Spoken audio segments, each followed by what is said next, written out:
Nakakainip ang buhay, di ba? Isipin mong bigla kang bumalik sa edad na 18.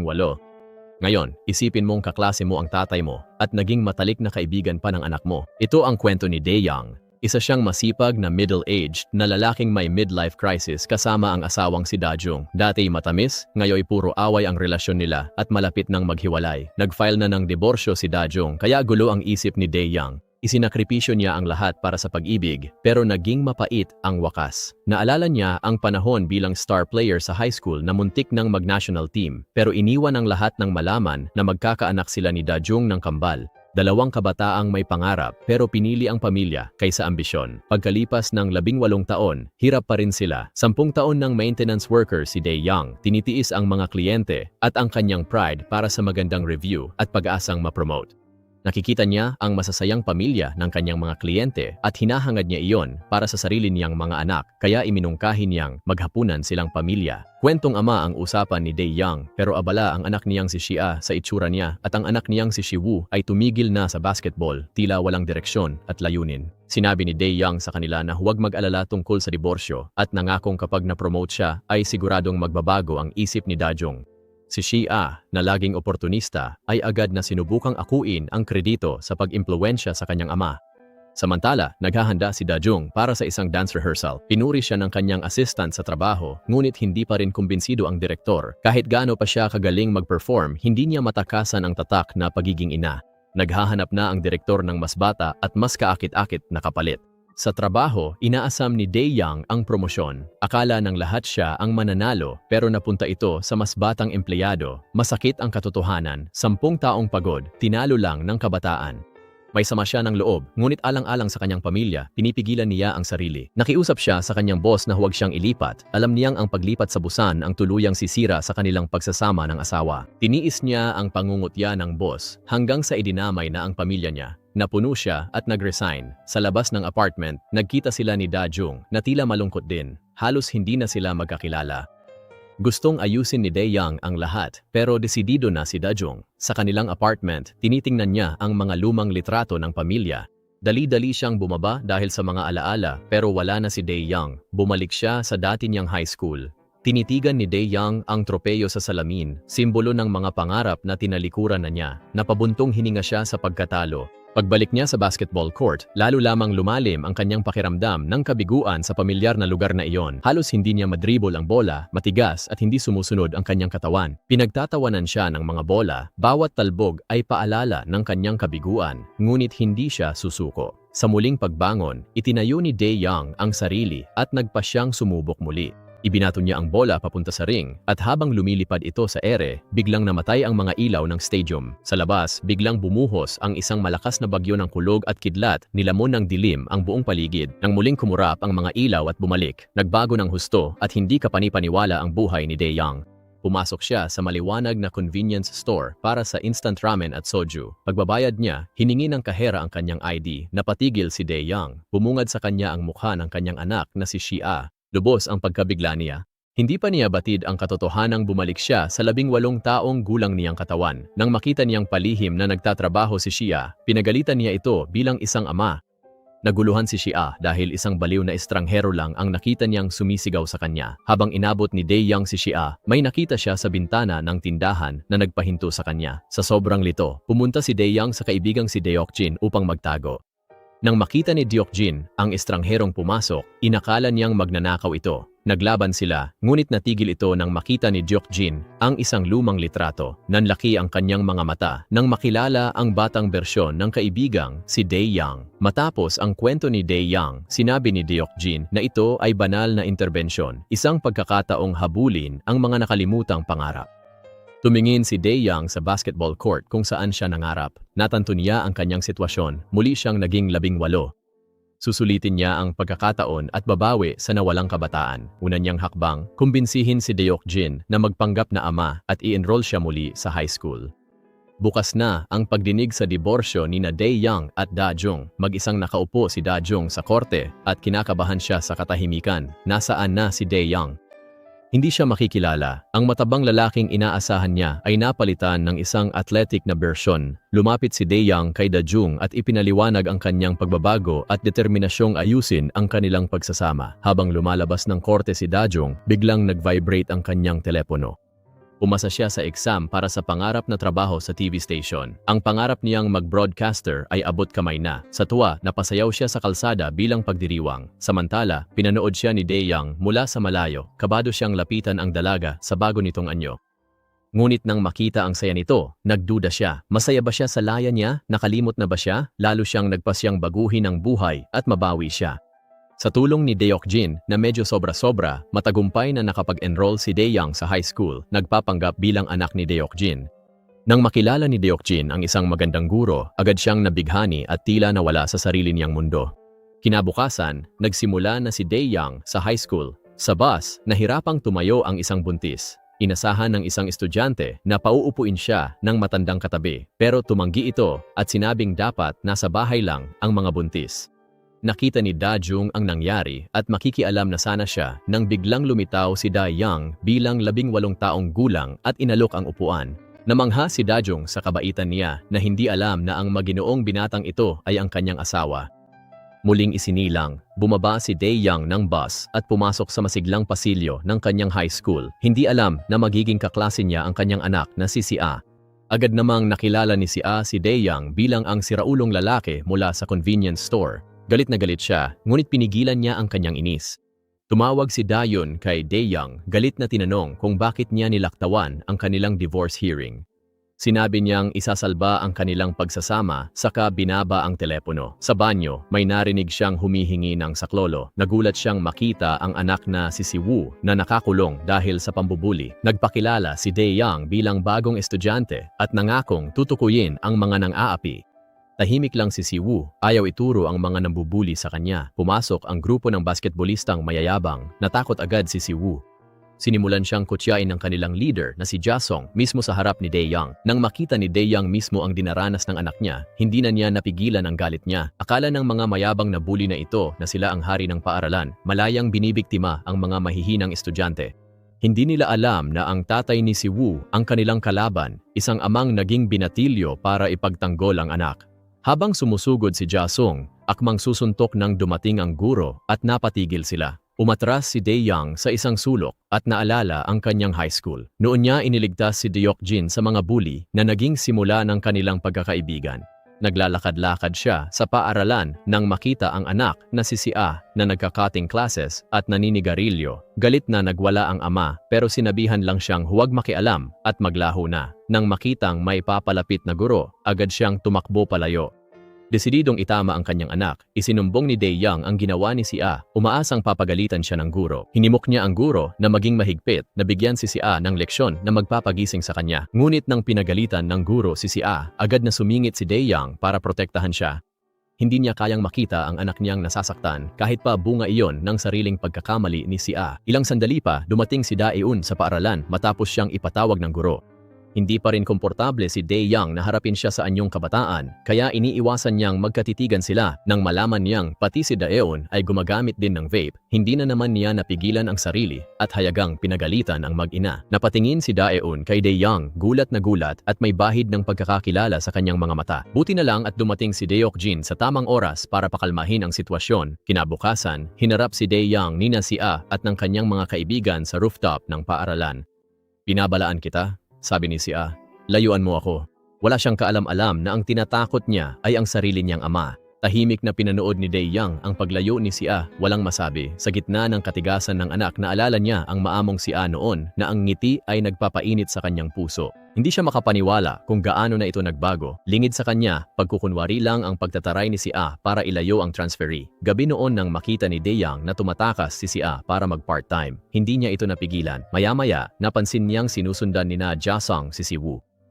Dahil sa takot na baka mabiktima na naman ng bullying, sinundan niya ang mga ito, ngunit nadatnan niyang mag-isa lang si Siwoo sa basketball court. Naalala niyang sinabi ni Siwoo na wala siyang interes sa basketball. Gamit ang kanyang tinig bilang ama, tinawagan ni Dae-young si Siwoo at nag-iwan ng taos-pusong mensahe, nangangakong palagi siyang susuporta anuman ang mangyari. Pagkatapos, nagpasya siyang samahan si Siwoo sa court, umaasang makakonekta sa kanyang anak sa ibang paraan. Naglaro sila ng basketball, isang hindi inaasahang bonding ng mag-ama, at naging magkaibigan sa hindi inaasahang paraan. Pag-uwi, hinarap ni si A ang tanong ng ina sa pag-vape. Ang sirang pamilya at away ng magulang ay labis na nakaapekto sa kanya, kaya siya nagrebelde at lumayo. Naglalasing si Dae-young kasama si Deok-jin at nakokonsensya siya sa kanyang mga anak. Pinanatili niya ang kanyang lihim para protektahan sila sa paaralan. Si Daeun lumabas kasama ang kaibigan at nakasalubong si Il-kwon dahil sa gulo ng kasal, at ni si A napuno na siya. Handa na siyang magbago, handa nang lumabas sa kanyang comfort zone. Pumikit siya at maingat na humakbang pasulong habang naglalaro sa kanyang isipan ang mga alaala. Marahil naisip niya nagkamali siya. Panahon na para sa isang panibagong simula. Biglang may sasakyang mabilis na paparating sa kanya. May kamay na biglang humila sa kanya palayo, sakto sa oras. Pagtingala niya, nakita niya ang isang pamilyar na mukha na nagbukas ng baha ng mga alaala. Parang bumalik ang lahat sa dati, parang kahapon lang. Lumapit si Dae-young at umiwas si Dae-yoon. Naamoy niya ang alak sa hininga nito. Sa pag-atras, natapilok siya at nasalo ng lalaking naka-Amerikana. Lumapit si Il-kwon at nag-alok na ihatid siya. Gusto ni Dae-young na sumama sa kanila. Bago umalis, naamoy ni Daeun ang alak sa kanya, kaya pinagsabihan siyang mag-ingat. Masaya niyang kinuwento ang asawa, ang sipag nito sa basketball at pag-iwas sa alak noong nag-e-ensayo pa ito. Napaiyak si Dae-young nang naramdamang mahalaga pa rin kay Daeun ang kanilang nakaraan at ang kabutihan niya. Gaya ng ibang mag-asawa, alam nila ang lakas ng isa't isa pero bihirang magpasalamat ng hayagan. Kinabukasan, nag-ensayo ng maigi si Dae-young, determinadong bumalik sa dati niyang galing. Si Daeun naman ay nag-jogging para sa kanyang kalusugan at sa darating na oportunidad sa broadcasting, pero hindi pa rin mawala sa isip niya ang nangyari kagabi. Biglang may pumasok na ideya sa isip niya. Nagmadali siyang umuwi at naghalongkat ng mga lumang litrato ni Dae-young. Lalong tumindi ang kanyang hinala. Nagpunta siya agad sa bahay ni Deok-jin, handang harapin si Dae-young. Dahil sa diborsyo, nagbalik ang isang middle-aged na lalaki sa katawang 18 anyos. High school muli siya at naging campus heartthrob. Hindi niya maharap ang asawa sa bagong anyo, pero heto siya sa pinto ni Deok-jin. Pinakita ni Dae-yoon ang litrato ng batang Dae-young. Hindi niya naisip ang time travel. Akala niya si Woo-young ay anak sa labas ni Dae-young. Nag-isip agad si Deok-jin para pagtakpan si Dae-young kay Dae-yoon. Sa paaralan, narinig ni Dae-young na pinaplano ni na si A at mga kaibigan nito ang manloko ng magulang para sa pera. Sa galit, pinutol niya ang usapan at pinangaralan sila tungkol sa pagpapahalaga sa pagod ng kanilang mga magulang. Nainis si A at nagreklamo na parang tatay niya ang dating ng kanyang sinasabi.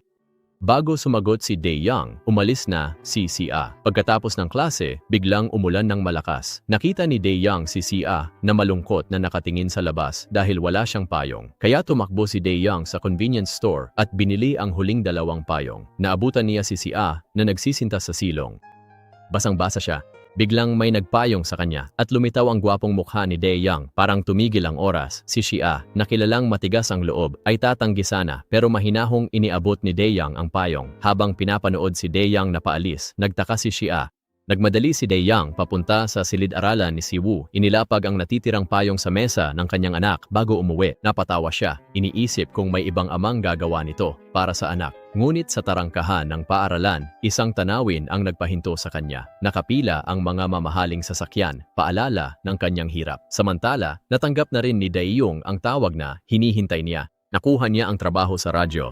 Mag-40 taon na siya at sa wakas ay natutupad na ang kanyang pangarap. Sa loob ng 20 taon, marami na siyang napanayam, ngunit laging tinatanggihan dahil sa pagiging ina. Bagamat tuwa siya, ay may kaba pa rin siyang nararamdaman. Dahil sa tuwa, ibinalita niya ito kay Siwoo at nagyakapan sila sa gitna ng kanilang saya. Biglang lumitaw si Dae-young at niyakap silang dalawa. Sa kabila ng pagkailang, hindi napigilan ni Dae-young na magpakasaya sa sandaling iyon ng kasiyahan ng pamilya. Nagkatawanan at nagbiruan silang tatlo na parang mga bata. Hindi niya alam, mas malaking pagsubok na pala ang paparating. Nakarating sa bagong boss ni Dayong ang kanyang personal na impormasyon at nagalit ito nang malaman na ang bagong MC na kinuha niya ay isang ina ng mga estudyante sa high school. Agad siyang nag-ayos ng isang espesyal na assignment, isang lantad na tangka upang sirain ang kanyang karera bago pa man ito magsimula. Walang kamalay-malay si Dayong sa paparating na unos. Pumasok siya sa gusali ng broadcasting na puno ng pananabik ang puso. Ang mainit na palakpakan ng kanyang mga bagong katrabaho ay nagpaiyak sa kanya. Sa wakas, isa na siya sa kanila, ngunit mabilis na naglaho ang masayang atmosfera. Mailap ang kanyang mga katrabaho na italaga agad ang mga bagong recruit, ngunit naiwan si Dayong at tila hindi siya nakikita. Sa wakas, tinawag siya ng kanyang manager, nabuhayan siya ng loob. Ito na ang kanyang unang assignment. Nagmamadaling ipinaliwanag ng manager na kailangan nila ng emergency MC para sa isang live na panayam sa baseball game. Nagmamadali siyang naghahanap ng tao nang matagpuan niyang walang laman ang opisina dahilan ng kanyang pagwawala. Dahil wala nang ibang pagpipilian, napilitan siyang piliin si Dayong. Ang pagkakataong ito na pinaghirapan niya ay isa palang patibong, isang pagsubok sa apoy. Inaasahan kay Dayong na ihanda ang lahat mag-isa na halos walang tulong. Sa harap ng kamera, kinakabahan si Dayong habang naghahanda. Live na siya kasama ang star player na si Ji-hoon. Walang malay sa planong kalokohan ng baseball team, nagpatuloy siya sa panayam.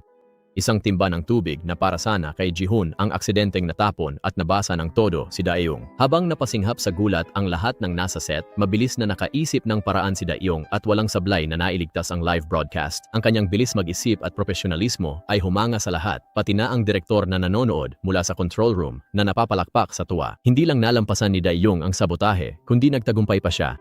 Habang pinapanood ni si Woo sa TV ang kahangahangang pagganap ng kanyang ina at nasaksihan ang dedikasyon nito sa kanyang pangarap, muling nabuhay ang kanyang tapang. Nagpasya siyang muling kunin ang kanyang basketball at ituloy ang kanyang passion. Pagkatapos ng broadcast, nagkita sina Dayong at Ji-hoon. Ang kanyang mabilis na pag-iisip at talino ay nag-iwan ng matinding impression. Lalo siyang naengganyo sa pambihirang babaeng ito. Mabilis na nag-viral ang panayam at umani si Dayong ng papuri mula sa marami. Pagbaba niya ng bus, lumitaw si Dae-young at napansin niyang basang-basa siya. Walang pag-aatubili, inialok niya ang kanyang jacket. Habang tinitingnan ang mukha na kahawig ng kanyang batang asawa, nakaramdam si Dae-young ng nakakagulat na init na kumalat sa kanyang dibdib. Ngunit habang tila gumaganda na ang lahat, muling dumating ang krisis. Kumalat na parang apoy online ang mga chismis tungkol sa pagbubuntis ni Dae-young noong siya'y teenager at agad itong umabot sa paaralan. Narinig ni Dae-young si Jae-sung na tinutukso si Woo tungkol sa mga chismis, kaya't labis siyang nagalit. Habang papalapit na siya upang harapin ang siga, biglang sumingit si Ji-hoon at itinumba si Jae-sung sa lupa. Nagkaroon ng matinding suntukan. Bagamat matapang si Ji-hoon, hindi siya nagtagumpay laban kay Jae-sung. Inawat sila ni Dae-young at pinatawag ang dalawa sa principal's office. Buti na lang, dumating si Il-kwon para ipagtanggol sila. Pagkatapos ng sermon, sinagot ni Il-kwon ang tawag ng ama ni Jae-sung na nagpakita ng tunay na kulay ng guro. May koneksyon at kapangyarihan siyang ginagamit niya. Nabalitaan ng mga boss ni Dae-young ang mga chismis tungkol sa kanya. Tinanggal siya pagkatapos ng probation period dahil sa paninirang puri sa kanyang ina, hinarap ni Shia si Ja-sung. Kaya niyang tiisin ang mga insulto pero hindi ang mga kasinungalingan tungkol kay Dae-young. Nang makita ang ngisi nito, agad niyang ipinagtanggol ang kanyang ina. Nagulat si Ja-sung sa di inaasahang lakas ni Shia at nakita ang ibang panig nito. Habang pinapagalitan ni Shia si Ji-hoon sa pagiging padalos-dalos, maingat na ginamot niya ang mga sugat nito. Nakaramdam si Ji-hoon ng init sa kanyang dibdib na antig sa sorpresang kabaitan ni Shia. Sa PE class, nahimatay si Shia. Isinugod siya ni Dae-young sa ospital dahil sa matinding kaba. Habang binabantayan ang anak niyang walang malay, hinaplos niya ang buhok nito. Nang magising ito, napagtanto ni Dae-young, hindi na siya nakikita ng anak bilang ama. Samantala, nagsasagawa si Dae-young ng isa pang live interview kay Ji-hoon. Muling dumating ang sakuna. Isang ligaw na bola ang biglang tumama patungo sa kanya. Sa isang kamanghamanghang pagpapakita ng liksi, nasalo ni Ji-hoon ang bola at nailigtas si Dae-young sa kapahamakan. Nakuhanan ng kamera ang sandaling iyon at agad itong naging viral. Agad na dinala sa ospital si Dae-young matapos ang interview. Nang malaman na si Il-kwon ang nagbayad sa ospital, tinawagan niya si Dae-young pero hindi ito nag-alala kay Shia. Dismayado siya, lingid sa kanya na laging kasama ng asawa ang kanilang mga anak. Pagkababa ng telepono, agad na pinuntahan ni Dae-young si Shia at narinig ang pag-uusap nito at ni Ji-hoon. Naglakad-lakad siya sa mga kalye, mag-isa at malalim ang iniisip nang makatanggap siya ng text mula kay Dae-young. Bukas na ang huling pagdinig ng kanilang diborsyo. Kung hindi siya sisipot, tuluyan nang idedeklara ng korte ang kanilang diborsyo. Kinabukasan, naghihintay ang korte. Wala si Dae-young kahit saan. Bago ang hatol ng hukom, biglang lumitaw si Daeyang sa pintuan. Dahan-dahan siyang lumapit kay Daeyong habang mabilis ang tibok ng puso. Sa huling pagdinig ng kanilang diborsyo, naglakas loob ang 18 taong gulang na si Daeyang na harapin ang asawa dahil hindi na niya kayang magpanggap. Handa na siyang pakawalan siya. Kamakailan, akala ni Daeyang ay biyaya ang pagbata niya, pero sa pamilya niya, siya pa rin ang pabayang asawa at ama. Ngayon, batid na niya kung bakit pursigido si Daeyong na makipaghiwalay. Sa isang kamakailang reunion sa high school, ipinagyabang ng mga dating kaklase ang kanilang mga tagumpay, minsan ay palihim, minsan ay lantaran, at kinukutya ang mga hindi nakamit ang parehong antas ng kasaganaan. Si Daeyang, ramdam ang hapdi ng kanilang paghusga, ay gustong tumakas mula sa nakakabigat na atmosfera. Umupo siyang mag-isa, umiinom, pakiramdam niya ay ang kanyang mga kabiguan ang nagsisilbing palamuti sa tagumpay ng iba. Dahil sa sama ng loob na ibuhos niya ang galit kay Daeyong. Sa pagkalasing, nakapagsalita siya ng masakit at napahiya si Daeyong sa lahat. Ngayon, sa edad na 18, naunawaan ni Daeyang na siya ang sumira sa sariling saya. Sa harap ng babaeng nakasama niya ng 2 dekada, inihayag niya ang kanyang pagsisisi at pagmamahal. Sa huling hatol ng hukom, opisyal nang natapos ang kanilang kasal. Dulot ng diborsyo, labis na sakit ang naramdaman ng kanilang mga anak. Naghahanap ng ginhawa si Siwoo sa basketball court. Mabigat ang puso sa kalungkutan. Itinago ni Shia ang kanyang mga luha sa dilim ng isang arcade. Ngunit ang buhay, gaano man ito kalupit, ay nagpatuloy. Nagpanggap na matatag si Daeyong at bumalik sa trabaho. Binati siya ng kanyang katrabaho na si Yumi ng kunwaring sigla, nag-selfie kasama si Daeyong at ipinost ito online na may tila sumusuportang caption, "Ang saya makita si Daeyong, ang paborito kong katrabaho na hindi nagpapadala sa diborsyo, na natiling positibo, kaya mo yun girl." Ang post, na punong-puno ng pagkukunwari, ay mabilis na nag-viral at agad na kumalat sa paaralan ng balita tungkol sa diborsyo ni Daeyong. Habang hinaharap ang mga bulungan at titig ng kanyang mga kaklase, naglakad-lakad si Shia sa mga pasilyo na parang tuliro, hindi namamalayan ang mga kalat na kanyang nahuhulog. Lumapit si Jasong, ang dating nambubuli sa kanya, pero sa pagkakataong ito ay wala ng bakas ng panunukso. Nag-alok siya ng simpatya at nagpakita ng kahinaang hindi pa nakikita ni Shia. Ikinuwento niya ang diborsyo ng kanyang mga magulang na naging sanhi ng kanyang pagre-rebelde. Nakita niya si Shia na umiiyak sa arcade at naawa sa dalagang tila matatag pero may itinatagong sakit.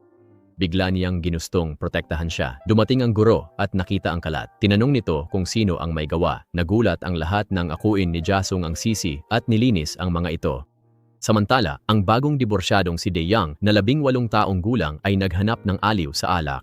Siguro Hae-in na bumisita sa bahay ni Deokjin ay nadatnan si Daeyang na umiinom at maling pinagalitan si Deokjin dahil pinayagan daw nitong uminom ang kanyang anak. Ang karaniwang mainit at madaling lapitan na guro ay biglang tumigas ang mukha sa pagkadismaya. Alam ni Deokjin na wasak na ang imahe niya sa paningin ng kanyang diyosa. Malungkot niyang tinanggihan ang imbitasyon ng isang kaibigan na maglaro. Hindi niya alam na ang kaibigan pala ay si Hae-in na kanyang iniibig. May lihim ang istrikto at seryosong guro. Isa siyang masugid na gamer. Desidido si Deokjin na makabawi, kaya inalok niyang padalhan ng regalo si Hae-in. Si Hae-in, na hindi alam ang tunay niyang pagkakakilanlan, ay tumulong pa sa pagpili ng isang limited edition na gintong gaming headset. Kinabukasan, masayang inabot ni Deokjin ang headset kay Hae-in na hindi makapagsalita sa gulat. Doon niya napagtanto na si Deokjin pala ang kanyang online gaming buddy. Kahit natuwa siya, tinanggihan niya ang regalo dahil sa prinsipyo. Malungkot na umalis si Deokjin suot ang gintong headset. Si Daeyang naman ay bumalik sa paaralan, handang suportahan ang mga anak. Ngunit pagkatapos ng klase, nakita niya ang kanyang ama sa kabilang kalsada. Nang makita niya ang masayang pagkikita ng kanyang ama at mga anak, napahinto si Daeyang, masakit ang dibdib na puno ng pananabik at pagsisisi. Nang mapansin siya ng kanyang ama, tila nabigla ito. Tumakas si Daeyang sa kanila noong 18 siya at kinalimutan ang pamilya. Di niya akalang makikitang muli ang anak na mukhang bata pa. Gabi noon, nang makita niya sina Daeyong at Jihoon na magkasama, ang pagiging malapit nila ay nagpakaba sa kanya. Kahit hiwalay na, ayaw pa niyang bumitaw. Habang sumasagot ng tawag si Daeyong, nagkatitigan ng may tensyon sina Daeyang at Jihoon. Samantala, sa isang madilim na silid, may isang misteryosong tao na may itim na pinturang kuko ang nakatitig sa mga litrato ni Daeyang na tila alam ang lahat tungkol sa kanya. May kinalaman ba siya sa pagbata ni Daeyang? Hanggang kailan niya itatago ang sarili? Dahil sa hiwalayan, nagrebelde at bumagsak si Shia. Isang gabi, pumasok siya sa opisina para magpasa ng assignment pero locked ang kabinet. Habang hinihila niya ang hawakan, bumagsak ang isang tumpok ng mga kahon. Lumapit agad si Jihoon para protektahan siya. Nagtagpo ang kanilang mga mata sa gitna ng tensyon. Biglang pumasok ang dalawang guro, kaya nagtago agad sina Shia at Jihoon sa loob ng kabinet. Ang lihim na iyon ay naglapit sa kanila hindi lang sa katawan kundi pati sa kanilang mga pusong puno ng pag-aalinlangan. Nabuwag ang romantikong tensyon nang subukan ng isang guro na buksan ang cabinet. Automatikong naghawak kamay sina Shia at Ji-hoon. Ang kanilang takot ay nahaluan ng kakaibang kilig. Sa kabutihang palad, tinawag ang guro palayo at nakatakas silang hindi napansin. Ayaw bitawan ni Ji-hoon ang kamay ni Shia at tiningnan siya pero wala siyang masabi. Hindi maamin ng mahiyaing si Ji-hoon ang pagtingin kay Shia. Samantala, naipit si Dae-ong sa alanganin. Parehong nag-alok sina Ji-hoon at Dae-yang na ihatid siya pauwi. Pinili niyang maglakad pauwi, ngunit na-twist ang kanyang bukong-bukong. Dali-daling dinala siya ni Ji-hoon sa ospital. Nang makita ni Dae-yang ang naputol na takong ng sapatos niya, ipinagawa niya ito at binilhan pa siya ng tsinelas. Pagdating sa ospital, nakita niyang suot ni Dae-young ang bagong sapatos at tumatawa kasama ni Ji-hoon. Dahil dito, hindi na lumapit si Dae-yang. Sa opisina ni Deok-jin, nakita niya ang kaibigang may hawak na baseball na may pirma ni Ji-hoon. Ang idolo niya noon, karibal na niya ngayon. Sa tindi ng inis, hindi napansin si Aerin na nag-o-overtime. Naputol ang strap ng sandalyas ni Aerin at nagkalat ang kanyang mga papel. Habang natutumba, may biglang sumalo sa kanya. Nagkatinginan sila at nagkaroon ng kislap. Nataranta si Aerin sa pagpulot ng mga papel dahil sa hiya. May lumitaw na pink na tsinelas sa harap niya. Sa opisina, napangiti si Aerin sa tsinelas. Hindi alam na regalo pala ito mula sa nakaraan ni Dae-young. Hinarap ni Dae-young ang kanyang unang araw bilang isang live news anchor. Tiniis niya ang mapanlait na mga puna at kritisismo mula sa mas bata at mas walang karanasang mga kasamahan. Pinilit ngumiti at tinanggap ang hindi makatarungang mga pagsita nila. Naudlot sila ng isang tawag, may breaking news at pagkakataon na ni Dae-young na patunayan ang sarili. Ang mga dumaan sa politika sa opisina lang ang nakakaalam ng pagod sa tunggalian. Si Dae-young, isang bagong empleyadong mag-aapat na puna, ay binaliwala at pinagkakaisahan ng mga kasama. Para sa kanyang mga anak, tiniis niya ang lahat. Ngayon, may malaking sunog na naganap. Nagbigay ito sa kanya ng isang hindi inaasahang pagkakataon. Nagmadali si Da-jong at ang kanyang kasamahan papunta sa pinangyarihan. Ito ang kanyang unang live report sa lokasyon at labis na kabado siya. Biglang naalala ng kanyang kasamahan na naiwan niya ang kanyang makeup kit. Sa gitna ng gulo, habang inaapula ang apoy, nagmamadaling naghanap ng kapalit ang kasama.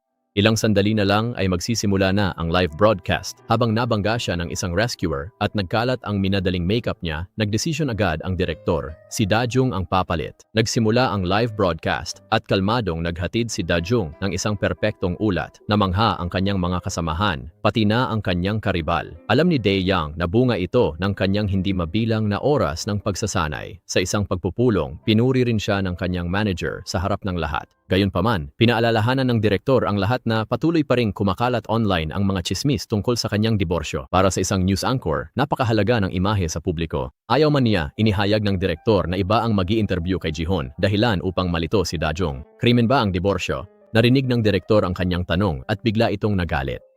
Tiniis ni Da-jung ang inis at kawalang katarungan. Bilang ina, gagawin niya ang lahat para sa mga anak. Galing trabaho, nagpunta si Da-jung sa baseball field at binigyan ni Ji-hoon ng sapatos. Bilang pasasalamat, nagpaturo siya ng batting. Sa turo niya, natamaan ni Da-jung ang bola at gumaan ang kanyang pakiramdam. Sa wakas, ngumiti na siya ng tunay.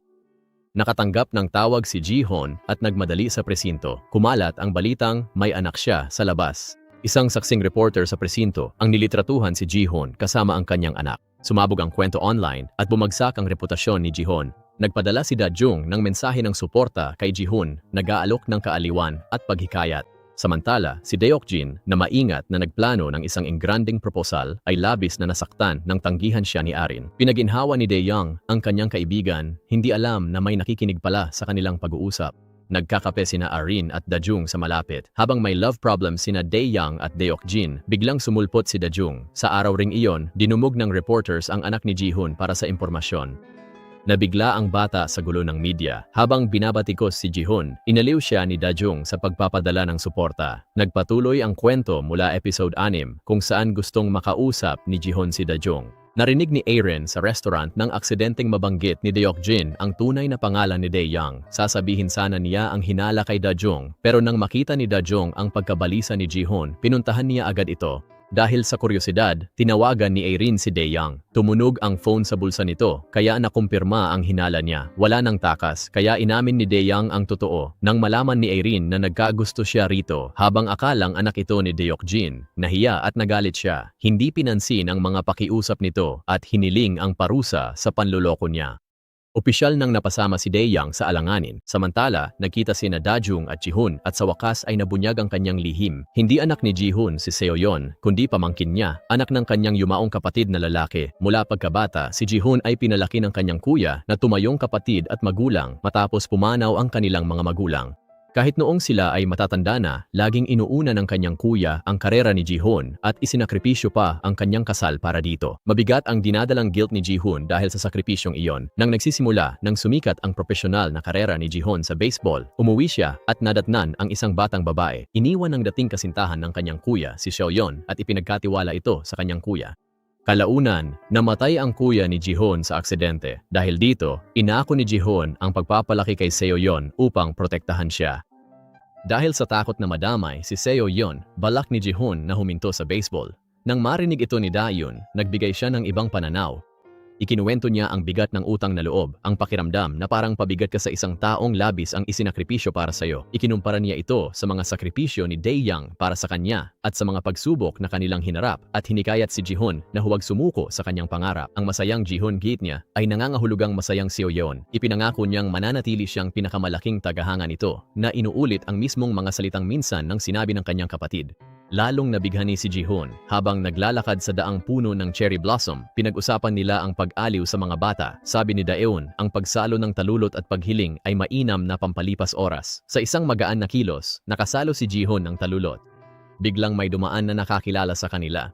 Upang maprotektahan si Daeun, tinakpan siya ni Jihun gamit ang kanyang sombrero. Itinago siya sa paningin ng iba. Kahit nakalampas na ang tao, nagbiro pa rin siya na parang may nanonood pa rin sa kanila. Pinahaba ang sandaling iyon ng pagiging malapit nila. Samantala, pumunta si Il-kwon sa isang bar. Kunwari ay para sa trabaho. Nabunyag na ang bar ay hindi pagmamay-ari ng kanyang kapatid, gaya ng naunang ipinahiwatig, kundi ni Il-kwon mismo. Si Arin, na nasaksihan ang palihim na pagbisita ni Il-kwon sa bar, ay masyadong lasing para mapansin ang kahalagahan nito. Sa kanyang kalasingan, bigla niyang nasabi kay Il-kwon ang tunay na pagkakakilanlan ni Daeyang, dahilan upang tuluyang malito si Il-kwon. Kinabukasan, nakiusap sina Daeyang at Deokjin kay Arin na itago ang kanilang lihim. Inamin ni Daeyang ang mga pagkukulang niya sa pamilya at ang pagbabago niya. Sumingit si Deokjin at binanggit ang tulong ni Daeyang kay Siwoo upang mabalik ang hilig nito sa basketball. Bagamat inis at nabigla, napilitan si Arin na pumayag na manahimik. Gayunpaman, pagbalik niya sa opisina nang makita niya ang pink na tsinelas na ibinigay sa kanya ni Daeyang, nagalit siya ng husto. Hindi lang niya itinapon ang tsinelas, kundi nangakong ibubunyag ang isang nakakagulat na lihim kay Daeun. Sa paaralan, nahuli ng dating si Sia. Si Jaseong, na naghintay sa kanya sa labas, ay nahuli rin. Mukhang lumalambot na ang puso ng bully. Bilang parusa, pinatakbo ng laps ang mga nahuling estudyante. Si Jihun, na hindi naman nahuli, ay sumama rin sa kanila at siya pa ang nagdala ng bag ni Sia. Lalong tumindi ang kompetisyon sa pagitan niya at ni Jaseong. Samantala, sumali sina Daeyang at Siwoo sa basketball tryouts na umakit ng maraming manonood. Nauna si Daeyang, ipinamalas ang kanyang galing sa dribbling at isang kamangha-manghang tira mula sa kalahating court.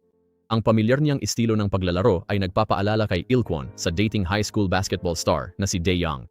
Kasabay ng lasing na revelasyon ni Arin, nagsimulang maghinala si Il-kwon. Habang pinapanood ang kahanga-hangang laro ni Daeyang, nagkangitian sina Sia at Jihun.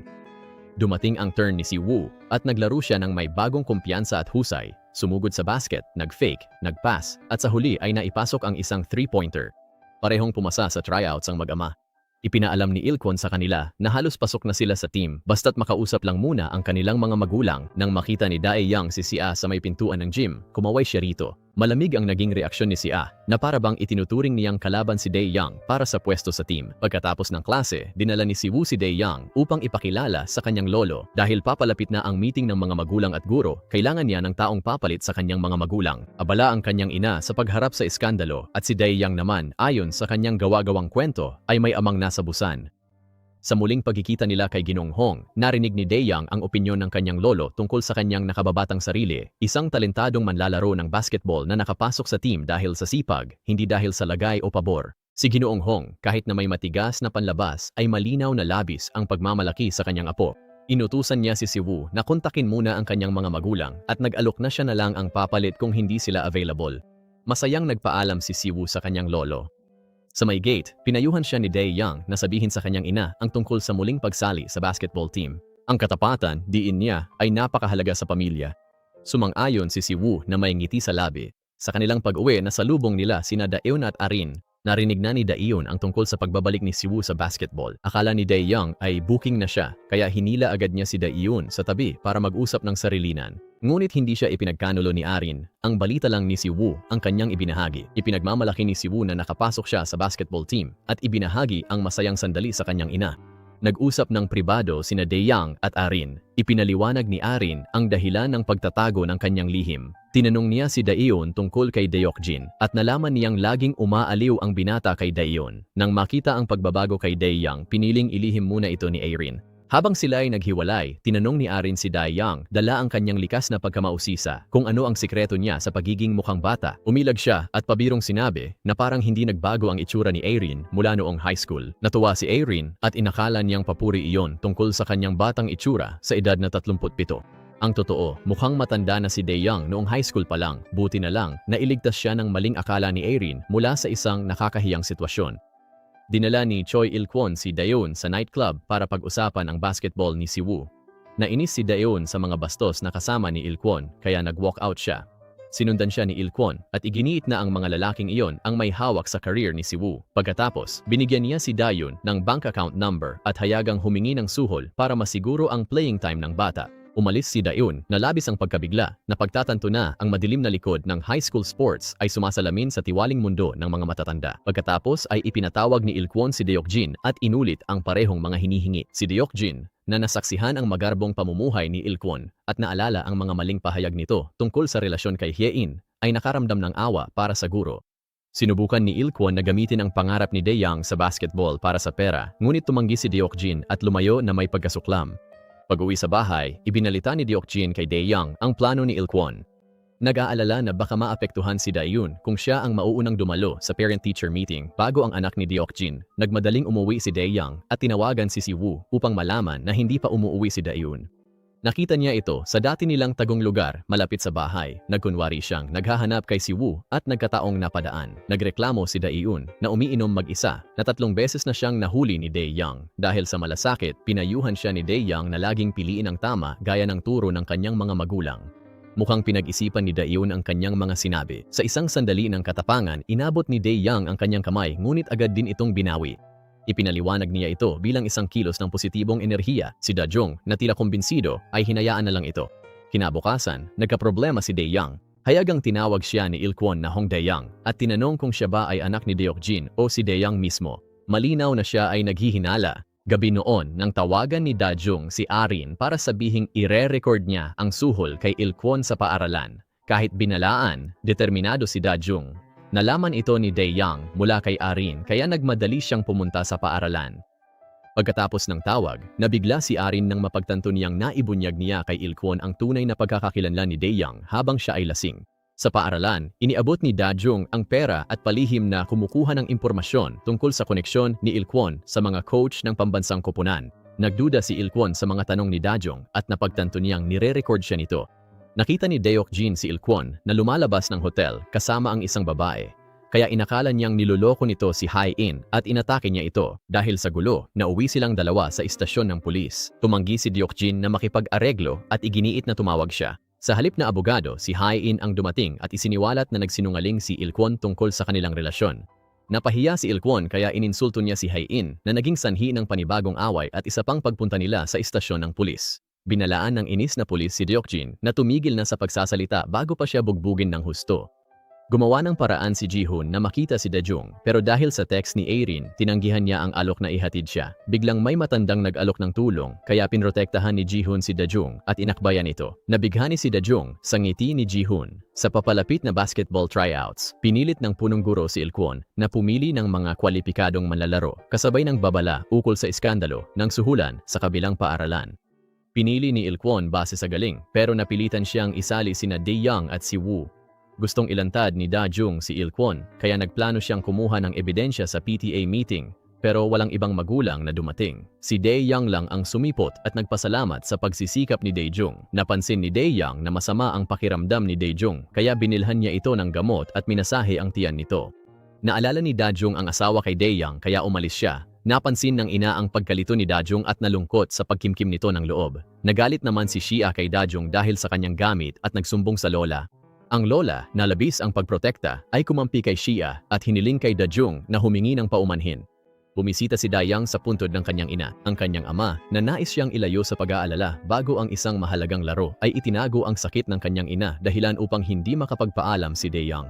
Sumama ang loob niya nang pilitin ng ama si Dae-jung na magpalaglag. Pinutol ni Dae-young ang ugnayan sa ama at nangakong di magiging gaya nito. Pero sa huli, nagawa rin niya ang parehong mali. Ngayon, naiintindihan na niya ang pagiging ama. Sa sementeryo, napagtanto niyang nagsisisi rin ang ama na hindi nito napagpaalam si Dae-young sa ina. Inimbita ni Dae-young ang ama na manood ng laro nila ni si Woo. Pero pinaupo lang sila ni Il-kwon sa bench. Tambak na ang koponan, si Ja-seong na hindi maayos ang laro ay nawalan ng gana dahil nanonood ang kanyang ama. Hinarap ng punong guro si Il-kwon at binantaang sisibakin kapag natalo sila. Dahil sa pag-aalinlangan, pinasok ni Il-kwon sina Dae-young at si Woo sa laro. Ang presensya ni Dae-young ay muling nagbigay sigla sa koponan. Dahil sa galing nila ni Ja-seong, lumiit ang lamang at naka 3 points si Dae-young. Mula sa upuan, nakita ng ama ang sarili sa anak na nagpaalala sa yumaong asawa at pagmamahal nila sa basketball. Isang matamis ngunit masakit itong paalala ng lahat ng nawala sa kanya. Ang senyas ng tagumpay ni Dae-young gamit ang sign language ay nagpaiyak sa kanyang ama. Ang matagal nang hinihintay na yakap at paghingi ng tawad ay sa wakas dumating na. Si Dae-jung, matapos matanggap ang balita ng tagumpay ni si Woo, ay naglakad sa tulay na puno ng mahahalagang alaala nila ni Dae-young. Ang kanyang mga salita, ang kanyang mga pangako ay umalingaw-ngaw sa kanyang isipan. Tahimik siyang lumakad palayo, tila tanggap na ang kanilang paghihiwalay. Bakit? Kung gayon, muling bumalik ang mga alaalang ito. Habang malalim sa pag-iisip, nabangga niya si Dae-young. Hindi ba't si Dae-young yon? Nakita ni Dae-jung ang anino ng dati niyang asawa sa mukha ng binatang iyon. Paano kaya siya tutugon kay Woo-young? Gaano katagal kayang maitago ni Dae-young ang kanyang panlilinlang? Kahit nanalo ang koponan, pinipilit pa rin ni Il-kwon si Dae-jung na magbayad at tinakot siyang hindi palalaruin si Woo. Determinado si Dae-jung na ilantad ang katiwalian kaya nangolekta siya ng ebidensya habang ang ibang magulang ay pumayag na lang para sa career ng kanilang mga anak. Isang amang naglagay na pero napalitan pa ang anak ang humarap kay Il-kwon pero mas pinagbayad pa siya. Habang yumuyuko sa mga coach ng universidad, si Il-kwon ay naging salarin at biktima ng bulok na sistema. Nanghihingi siya ng suhol at nangangako ng koneksyon habang siya mismo ay biktima ng sistemang nagnakaw sa pamilya niya para sa kanyang posisyon noon. Binalaan niya si Dae-young na huwag makialam. Tinulungan ni Dae-young si Dae-jung na mag-organisa. Inamin ni Dae-ok-jin na binubuli siya ni Il-kwon dahil nakita niyang nanunuhol ang ama nito sa isang coach. Ngayon ipinagpapatuloy ni Il-kwon ang parehong siklo ng korupsyon. Giit ni Dae-ok-jin, walang kwentang guro si Il-kwon at dapat sibakin, pero takot ang ibang magulang sa ganti at nag-alala sa kinabukasan ng mga anak. Sabi nila, uso naman ang suhulan. Handa silang magbayad para matiyak na makakapasok ang kanilang anak sa universidad. Tumayo si Dae-jung at sinabing ang pagiging magulang ay hindi pagpapasikat kundi ang hindi mapahiya. Ayon sa kanya, maling halimbawa ang panunuhol sa kolehiyo. Anong mensahe ito sa kanilang mga anak? May sapat siyang ebidensya laban kay Il-kwon at hinikayat niya ang mga magulang na sumama. Pagkatapos, nagset si Dae-jung ng interview sa isang varsity coach. Kunwari ay para sa balita. Nagalit ang coach nang malaman niya ang mga hinihingi ni Il-kwon. Kinontak ni Dae-jung si Il-kwon at hinarap siya gamit ang ebidensya ng kanyang ilegal na operasyon ng bar at ang panunuhol. Sumali si Dae-ok-jin sa paghaharap, lalo pang pinagalit si Il-kwon na umatake sa kanilang dalawa. Biglang lumabas ang iba pang mga magulang mula sa kanilang pinagtataguan, handang tumestigo laban sa kanya. Hindi na nila papayagan ang kanyang katiwalian. Inaresto si Il-kwon at ang mga sangkot na coach at kinasuhan ng ilegal na recruitment. Bumisita ang ama ni Il-kwon sa kanya sa kulungan at pinagalitan siya. Sumagot si Il-kwon na ang mga nagawa ng kanyang ama noon ang nagtulak sa kanya sa ganitong landas. Sinisi niya ang kanyang ama dahil hindi ito naging mabuting halimbawa. Matapos ang iskandalo, nakita ni Hae-in si Dae-ok-jin sa ibang paraan. Nagkasundo si Ja-sung at ang kanyang ama at humingi siya ng tawad kay si Woo. Sabay sabing, gusto pa rin niyang maging bayaw nito. Habang papalapit ang anibersaryo ng paaralan, nagboluntaryo ang mga estudyante na magdekorasyon ng photo wall. Nang makita ni Ja-sung sina Ji-hoon, Shia at Dae-young na nagtutulungan, nakaramdam siya ng selos ngunit pinanatili ang kanyang mayabang na anyo. Sa music room, nabangga ni Shia ang kanyang ulo. Naputol ang instinct ni Dae-young na damayan siya nang hawakan ni Ji-hoon ang kanyang kamay. Tuwang-tuwa si Daeyang nang makita ang pagmamalasakit ng binata kay Xia at napagtanto niyang may karibal siya. Biglang pumasok si Jasong, nag-alok ng tulong at tahasang tinanong si Daeyang kung gusto ba niya si Xia. Idineklara niyang si Xia ay kanya at binalaan si Daeyang na lumayo rito. Kung may baril lang si Daeyang, baka nabaril na niya si Jasong noon din. Si Jasong na ngayon ay madalas nang dumadaan sa convenience store kung saan nagtatrabaho si Xia ay bumili ng 2 inumin at inialok ang isa sa kanya na may mayabang na komentong, "Buy one, get one free." Nainis si Ji-hoon, kaya inagaw niya ang inumin at siya na mismo ang uminom nito. Lalong tumindi ang kanilang tunggalian. Biglang dumating si Daeyang at nakita niyang nililigawan ng 2 binata ang kanyang anak na babae. Ginamit niya ang dahilan na inutusan siya ni Dajong para ihatid si Xia pauwi kaya napilitan itong tanggapin ang regalo. Sakto namang nasalubong nila si Dajong. Nakakabahala ang posibleng romansa ng mag-ama habang naglalambingan sina Daeyang at Dajong. Muling sumulpot ang misteryosong lalaki at pinipikturan ang bawat galaw ni Daeyang. Obsesyon ba ito o mas masama pa? Kakaayos lang ni Dajong sa mga anak nang magkakrisis sa trabaho. Dahil walang regular na programa, nanganganib siyang matanggal. Inalok siyang mag-host ng show tungkol sa diborsyo, isang paksang sensitibo para sa kanya. Nag-aalinlangan man, kailangan niya itong tanggapin para hindi mawalan ng trabaho. Narinig ni Ji-hoon ang problema niya kaya gumawa siya ng paraan para muling magkita at niyaya si Dajong maghapunan. Kahit hindi mahilig sa maanghang, pinag-order niya si Dajong ng pinakamaanghang na putahe at natuwa siyang panoorin ang kasiyahan nito. Biniro niya si Dajong tungkol sa paghingi ng pirma kaya lalong humanga ito. Maginoo siya kaya mas nahihirapan si Dajong na magdesisyon. Sinabi ni Erin kay Daeyang ang alok na mag-host ng divorce show. Batid niya ang ambisyon ni Dajong kaya naalala niya ang kanilang pinagsamahan at ang sipag at dedikasyon nito. Hinikayat niya si Dajong na mag-move on. Pauwi galing fireworks, may batang tumakbo sa kalsada. Iniligtas niya ito at siya ang nabangga. Dito na nangyari ang inaasahang aksidente. Habang walang malay, naalala niya ang sinadyang pag-late para maparusahan kasama si Dajong, pagtawag para gisingin siya, pagharana sa kalsada, pagtatanggol kay Erin sa mga bully at pagdadala ng kanyang mga libro. Naalala niya ang unang pag-amin at paglalapit nila dahil sa musika noong festival. Nagising siya sa ospital bilang si Daeyang. Niyakap siya ng mahigpit ni Dajong at ng kanilang mga anak. Ngunit biglang lumabo ang paningin niya at nagising siyang si Wuyang pa rin. Wala na sina Dajong at ang mga bata. Pinuntahan niya si Xia sa trabaho para kumustahin, ngunit hindi niya ito nakita. Pauwi na si Xia at matigas ang ulo niyang dumaan sa isang madilim na eskinita bilang shortcut kahit may mga security camera. Hinarang siya ng siga, nanlaban siya pero naglabas ito ng kutsilyo. Ang alarm mula kay Daeyang ang nagpagulat dito para siya ay makatakas. Sakto namang dumating si Daeyang at pinatumba ang umaatake hanggang mawalan ito ng malay. Sa presinto, nakapagpasok pa si Dajong ng ilang suntok niya. Lumabas na ang umaatake ay may kriminal na record at si Xia pala ang sinusundan niya, hindi si Daeyang. Pinasalamatan ng ina ni Dajong si Daeyang sa presinto. Pero nabanggit ni Daeyang ang isang detalyeng alam niya tungkol sa pamilya nila. Tumahimik sandali bago nagbiro si Dajong na dapat tawagin na itong biyenan. Nataranta si Daeyang, nagdahilan at agad umalis. Si Ji-hoon, na sinusubukang mapalapit sa kanyang pamangkin, ay binuhusan siya ng atensyon, hinahatid siya sa paaralan, kinukwentuhan, at isinama pa sa mga panayam niya sa TV. Nanatili siyang walang pakialam hanggang sa may makita siyang display ng mga stuffed toy na pumukaw ng kanyang interes, kaya siya'y naglakad palayo at naligaw. Sa kabutihang palad, nakasalubong niya si Dajong na agad niyang nagustuhan. Nakahinga ng maluwag si Ji-hoon, at lalong lumalim ang nararamdaman niya para kay Dajong. Sa isang panayam, palihim na tinanong ni Yumi kung ano ang ideal type ni Ji-hoon. Ang tanong na tila magdudulot ng gulo ay nauwi sa isang nakakaantig na sandali nang masayang inamin ni Ji-hoon ang paghanga niya kay Dajong. Habang papalapit ang anibersaryo ng paaralan, tinukso ng mga kaklase si Xia dahil single pa siya at hinulaan nilang may magpapahayag ng damdamin sa okasyon. Ipinahayag ni Xia na hinihintay niya ang tamang tao, yung positibo at sumusuporta sa kanya. Parehong napansin ni Jasong at Ji-hoon ang sinabi niya. Sumama si Daeyang kay Xia at ipinamalas ang kanyang mga talento na nagpapaalala sa kanya ng kanyang ama. Sa confession segment ng pista, hindi nagpahuli si Deokjin at sinubukan ang isang engrandeng pagpapahayag sa parke, ngunit tinanggihan siya ni Hyein. Lungkot na bumalik siya sa kanyang opisina at ibinigay ang mga bulaklak kay Erin na pinagalitan siya dahil sa pagiging palaging single. Si Dajong, na laging mabait, ay tumulong sa isang matandang lalaki na tumawid sa kalsada. Ang lalaking ito ay siya ring nagpayong ayusin ni Daeyang ang kanyang buhay. Ibig bang sabihin nito ay magkakaroon din ng pagkakataon si Daejong na muling maranasan ang kanyang kabataan. Sa school festival, parehong nabighani kina Xia, sina Jasong at Ji-hoon at napatahimik sila nang makita siyang nakaprinsesa na kasuotan.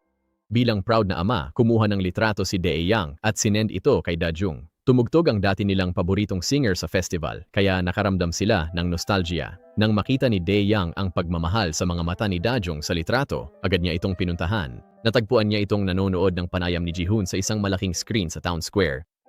Inilarawan ni Ji-hoon ang kanyang ideal type bilang isang mabait, mahusay, at maganda. Napaisip si Da-jung kung nasaan ang perpektong tao. Biglang sumulpot si Ji-hoon sa likod niya. Habang pinapanood ang kanilang usapan, nalungkot ng husto si Dae-young. Feeling niya bigo siya at di maibigay ang saya para kay Da-jung.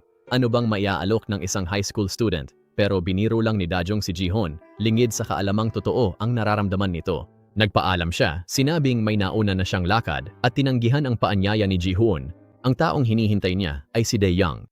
Siya, na kumbinsidong isinakripisyo ang sariling kaligayahan para sa kanya, ay nagdahilan upang iwasan ang pagkikita. Galit na galit si Da-jung dahil hindi siya sinipot, hindi niya alam na siya pala ang hinihintay niya. Nagkagulo sa school festival at kumalat ang mga chismis tungkol sa isang teroristang atake o tangkang pagpatay. Ang totoong dahilan, gayunpaman, ay ang enggrande ngunit magulong pag-amin ni Ja-sung ng kanyang pag-ibig kay Shia. Kinantahan niya ito at inabutan ng isang bouquet ng bulaklak. Sa gitna ng hiyawan at pagkabigla, tinanggap ni Shia ang mga bulaklak kahit na hindi pa rin lantad ang tunay niyang nararamdaman. Ang mga kaklase nilang chismosa na hindi alam na nakikinig si Shiho ay pinuna ang pagtanggap niya at sinabing peke ito.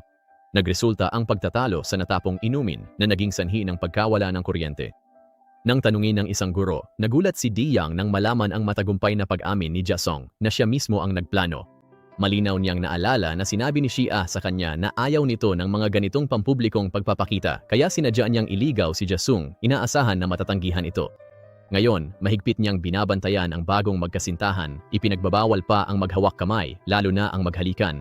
Sa istasyon ng TV, may lumabas na balitang biglaan. Gusto sana ng manager na ibigay ito kay Yumi, ngunit nakatakda siyang mag-interview kay Ji-hoon. Ayaw man niya, ibinigay niya ito kay Da-jung. Si Yumi, na nakaramdam ng pagkakataong makapagpakitang gilas sa kanyang karera, agad na inangkin ang assignment.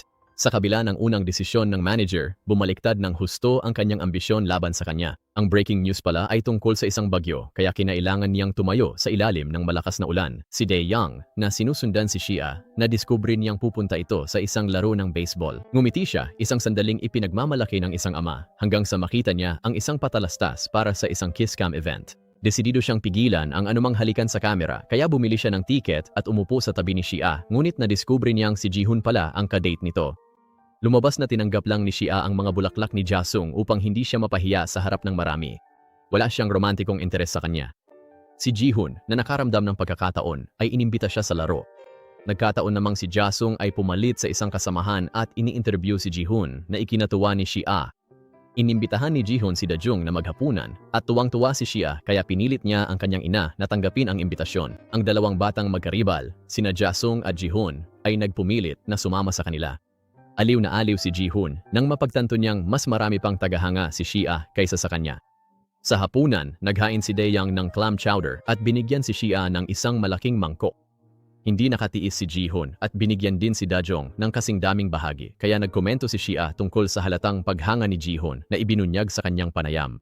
Naging tensyonado ang atmosfera. Inamin ni Ji-hoon ang kanyang nararamdaman, ngunit hindi pa siya umaamin ng harapan. Habang sumasagot ng tawag si Ji-hoon, binalaan siya ni Dae-young na lumayo kay Da-jung. Aliw na aliw si Ji-hoon sa kapangahasan ng binatilyo at pinaalalahanan siya na may mga pantasya na hanggang pantasya lang. Habang dumadalo sa isang cosplay event, muling nagkita sina Deokjin at Hye-in. Lumabas na masugid na cosplayer si Hye-in, ngunit itinatago niya ang kanyang hilig dahil sa kanyang propesyon. Nag-aalala siya na baka hindi pagkatiwalaan ng mga magulang ang isang guro na may kakaibang interes. Hinimok siya ni Deokjin, sinabing astig ang pagko-cosplay at dapat niyang yakapin ang kanyang passion. Samantala, matapos ang hindi kaaya-ayang hapunan kasama si Ji-hoon, humingi ng payo si Dae-young sa kanyang ama. Inaasahan niyang makakarinig ng tradisyonal at konserbatibong payo, ngunit nagulat siya nang mas lalo pang makaluma ang pananaw ng kanyang ama na naniniwalang ang bayad na edukasyon lamang ang tanging daan sa tagumpay. Hindi sumang-ayon si Dae-young at inamin ang sarili niyang mga pagkukulang bilang ama. Nag-umpisa ang divorce show ni Da-jung kung saan bumoboto ang madla sa mga hinaing ng mag-asawa. Unang sumalang ang asawang sawi sa pamumuna ng biyenan at sa pagiging inutil ng kanyang kabiyak. Halos lahat ng audience ay bumoto pabor sa diborsyo. Gayunpaman, sinisi ng eksperto ang asawa at sinabi niyang hindi sana siya nagpakasal sa isang pamilya na may 3 dalagang hipag na nakatira pa sa bahay. Nagngingit-ngit ang asawa sa makalumang pananaw ng eksperto at bigla siyang umalis. Manghang nanood ng pigil hininga ang mga TV executives sa live broadcast habang iniisip ang gagawin ni Dajung. Humingi ng paumanhin si Dajung at nagkomentaryo tungkol sa modernong kasal at sakripisyo ng mga kababaihan. Kinuwestiyon niya ang tradisyonal na tungkulin ng asawa at iginiit na ang pagrespeto sa manugang sa halip na ituring na alipin ay lulutas sa maraming problema. Namangha ang mga executives sa matalino niyang pagsusuri at nagsimula nilang kilalanin ang kanyang talento. Nagtalo ang pangalawang mag-asawa sa gawaing bahay at anak. Parehong nagtatrabaho pero kulang ang suporta sa asawa. Sa gitna ng away, inamin ng asawang naoperahan siya kamakailan. Nagreklamo ang lalaki dahil lingid sa kanya ang sakit ng misis. Hati ang mga manonood at nilapitan ng eksperto si Dajung sa huling boto. Nagulat ang lahat nang bumoto si Dajung laban sa diborsyo. Anya, ang kulang na komunikasyon ay hindi dahil sa kawalan ng pag-ibig, kundi nais lang nilang protektahan ang isa't isa. Ang pagtatago nila ng problema ay nagdulot ng hindi pagkakaunawaan. Hinimok niya silang maging tapat tulad ng karanasan niya kay Dae Young at sa naging problema nila sa komunikasyon. Pagkatapos, tinanong siya ng eksperto kung pinagsisihan ba ni Dajung ang kanilang diborsyo. Inamin niyang pinagsisihan niya ito. Si Dae Young na nanonood ng palabas ay nabigla. Nagulat si Ji-hoon nang makilala si Dajung mula sa plaza. Masayang natapos ang palabas. Humingi ng paumanhin ang eksperto sa kanyang pagkukulang at binigyan siya ng mangkok ng halaan. Si Dajung, nabigla sa emosyon, ay naalala si Dae Young. Alam niyang ayaw niya ng halaan, kaya't palaging inaalis ito ni Dae Young sa kanyang pagkain. Dahil dito si Ji-hoon, na maingat sa kanyang mga gusto, ay hindi siya binigyan ng kahit ano nito noong sila'y naghapunan. Pagod na pagod, umuwi si Dajung kung saan naghihintay si Dae Young. Nakita niyang nagpunta si Dajung sa tagpuan nila at dahil lasing, pinuntahan niya ito. Umiyak si Dajung. Dae Young, bakit ngayon lang? Sa tagal ng paghihintay, hinalikan siya ni Dae Young. Sa simula ng episode, sa flashback 7 taon na ang nakaraan, nalimutan ni Dae Young ang kaarawan ni Dajung dahil sa trabaho. Bigla niya itong naalala at naghanda ng isang simpleng selebrasyon. Pagkatapos ng salo-salo, nagtungo sila sa lihim na tagpuan at binigyan niya si Dajung ng zodiac necklace. Natutuwa si Dajung sa kalahating buwan at binanggit ang simbolismo nito. Sumagot si Dae Young na ang kabilang kalahati, kahit hindi nakikita, ay nandoon pa rin gaya ng presensya ni Dajung sa buhay niya. Magdamag silang nagbahagi ng kanilang nararamdaman, bukas ang kanilang mga puso sa isa't isa. Sa kasalukuyan, parehong pasa nina Dae Young at Dajung ang bigat ng kani-kanilang magkahiwalay na buhay. Nanatili sa alaala ni Dae Young ang halik na naganap habang lasing siya, samantalang itinuring lang iyon ni Dajung na isang panaginip. Tuwing nababanggit si Woo Young, nagiging tensyonado siya hanggang sa kinumpirma ng kanyang ina na mag-isa siyang umuwi. Naghatid ito ng kaunting ginhawa, ngunit may ibang plano ang tadhana. Nagkita sila ni Dae Young na inalok siya ng chocolate milk, paborito niyang lunas sa hangover, at sinabing may extra siya dahil sa buy one get one free na promo. Habang iniinom niya ang gatas, hindi niya maiwasang titigan ang mga labi nito at muling sumagi sa isip niya ang tila panaginip na halik. Sa bus, pinuri ni Dae Young ang kanyang performance sa palabas, ngunit lalo lang nitong pinaigting ang alaala niya ng halik. Nataranta siya at pinaalalahanan si Dae Young na ina siya ng kaklase nito. Biglang promeno ang bus kaya napayakap siya rito. Sa hiya, dali-dali siyang bumaba sa susunod na hinto. Pagbabay nakakita pa siya ng magkasintahang naghahalikan na lalong nagpahiya sa kanya. Sa trabaho, nakatanggap ng papuri si Dae Young dahil sa mataas na ratings ng palabas. Napakaganda ng naging resulta ng kanyang trial run, kaya ginawa na itong permanenteng programa. Si Yumi, nainggit at nagbulong tungkol sa kawalang saysay ng kasikatan online, kaya pinaalalahanan siya ng mga kasamahan tungkol sa sarili niyang sandaling sumikat, isang palpak na ulat ng panahon na naging meme. Pinuri rin ni Wonki ang kanilang boss, si Dae Young, ngunit kalaunan ay palihim na tumawag sa isang reporter na tila nagpapahiwatig ng isang kontrobersyal na balita. Lumabas na si Wonki na na-inspire sa publicity ni Dae Young ang nag-leak ng sarili niyang balita tungkol sa diborsyo, umaasang makakakuha rin ng katulad na atensyon, ngunit lubos siyang natabunan ni Dae Young. Iminungkahi ng kanyang boss na si Sang Hui na gawing regular na empleyado si Dae Young. Kinagabihan, inimbitahan ni Deok Jin si Dae Young sa hapunan kung saan nagulat si Dae Young na makita si Dae Young. Si Dae Young ang nagplano ng date at nagkunwaring busy si Deok Jin. Habang kumakain, humingi ng paumanhin si Dae Young dahil minaliit niya ang katalinuhan ni Dae Young bilang asawa at ina. Naalala niya ang hiling ni Dae Young na kumain sa restoran na iyon na dati binaliwala niya dahil sa trabaho. Nagsisisi si Dae Young kaya nagdahilan siya ng naiwang payong para makisalo kay Dae Young kahit sinadya niya talaga itong iwan sa restoran. Habang naglalakad, ipinayong niya ito kay Dae Young at pinrotektahan siya sa talsik ng dumaang sasakyan. Ang kilos na iyon ay may malalim na kahulugan. Nagkatitigan sila sa bilis ng tibok ng puso. Pinatuloy siya ni Dayong at binigyan ng damit ni Shiwoo. Hinubad ni Dayang ang kanyang damit sa harap ni Dayong. Namula si Dayong sa katawan ni Dayang kaya agad siyang pumasok sa kwarto sa hiya. Biglang tumawag si Jihun. Ipinapaalam na dumating na siya. Dumating siya na may dalang mga bulaklak. Binabati si Dayong sa tagumpay ng palabas at binigyan siya ng mga tiket para sa isang party na co-host ng kumpanya ni Deokjin at ng baseball team na talagang para kay Shia. Napansin niya pagkatapos na masama ang tingin sa kanya ni Daeyang. Nagkaroon ng tahimik ngunit tensyonadong harapan ang dalawang magkaribal at sinabi ni Daeyang kay Daeyong na huwag ngumiti sa mga hindi kilala. Nalito si Daeyong sa pagiging possessive niya habang pinanood niya itong umalis ng galit. Natatawa si Jihun, tinukoy niya ang halata, may gusto sa'yo ang bata. Napansin niya na ang mga teenager ay hindi mapili pagdating sa edad. Samantala, binisita ni Bobay si Shia sa convenience store. Inamin ang kanyang damdaming tinanggihan ni Daeyang at inisip na baka gusto ni Daeyang si Shia. Nagkaroon ng nakakatawang hindi pagkakaintindihan. Maya-maya, nanood sina Indra, Daeyong at Shia ng isang melodramatikong pelikula, ngunit natabunan ng sarili nilang emosyonal na kaguluhan ang drama sa pelikula. Iniisip nila si Daeyang. Si Deokjin, na kasama si Hye-rin, ay nalulungkot sa pagtanggi ni Hye-in. Sa elevator pa uwi, hinimatay si Deokjin dahil sa claustrophobia. Hindi makatawag ng tulong si Hye-rin kaya balak niyang i-mouth-to-mouth si Deokjin pero hindi niya tinuloy. Baka raw ikamatay ni Deokjin dahil sa kakulangan ng oxygen o pareho silang masuka at mamatay sa hilo. Sakto namang bumukas na ang pinto ng elevator. Nagising si Deokjin sa kama ng ospital. Si Hye-in ay nasa tabi niya, labis ang pag-aalala. Si Hye-rin ang nagplano, kinuntak si Hye-in at pahiwatig ang nararamdaman kay Deokjin. Kinabukasan, may mga hindi pagkakaintindihan. Si Daeyang, na ibinabalik ang damit ni Shiwoo, ay napagkamalan ni Daeyong bilang isang makulit na manliligaw. Malamig siyang itinaboy nito sa harap ng kanyang ina at nag-walk out. Maya-maya, si Shia naman, na may parehong akala, ay pinagalitan din siya. Si Indra, naguguluhan, ay napaisip kung pareho ba silang nagising sa maling kama. Tanging si Shiwoo lang ang masayang bumati kay Daeyang na nagbigay diin sa komplikasyon ng pag-ibig at kasimplihan ng pagkakaibigan. Nagkaroon ng alanganing tagpo sina Hye-rin at Deokjin sa elevator. Ibinahagi ni Deokjin ang kanyang dilema. Bilang peking ama ni Daeyang, siya ang nagiging hadlang sa relasyon nito kay Hye-in. Pinayuhan siya ni Hye-rin na mamili sa pagitan ni Daeyang at Hye-in. Bagamat naguguluhan, hindi sumuko si Dahyun sa alinman sa dalawa. Narinig ng mga empleyado ni Deokjin ang kanilang pagtatalo at maling inakala nilang nagpapahayag siya ng pag-ibig kay Aerin at tinanggihan ito. Kalaunan, inanunsyo ni Deokjin ang isang party na may temang gaming na co-host ng baseball team. Nagplano si Deokjin ng engrandeng pag-amin sa party at ang kanyang mga empleyado na maling akalang si Aerin ang nililigawan niya ay masiglang nag-alok ng kanilang suporta. Samantala, si Hye-in na abala sa paglalaro ng video game ay nakatanggap ng text mula kay Deokjin na nag-aanyaya sa kanya sa party dahilan upang siya ay malito at maintriga. Sa party, nang makita ni Dajeong si Dahyun, siya ay nataranta at tumakbo, ngunit aksidenteng nahulog sa mababaw na pool. Parehong tumalon sina Dahyun at Jihon upang iligtas siya, ngunit nadatnan nilang nakatayo lang siya at ang tubig ay halos tuhod lang ang taas.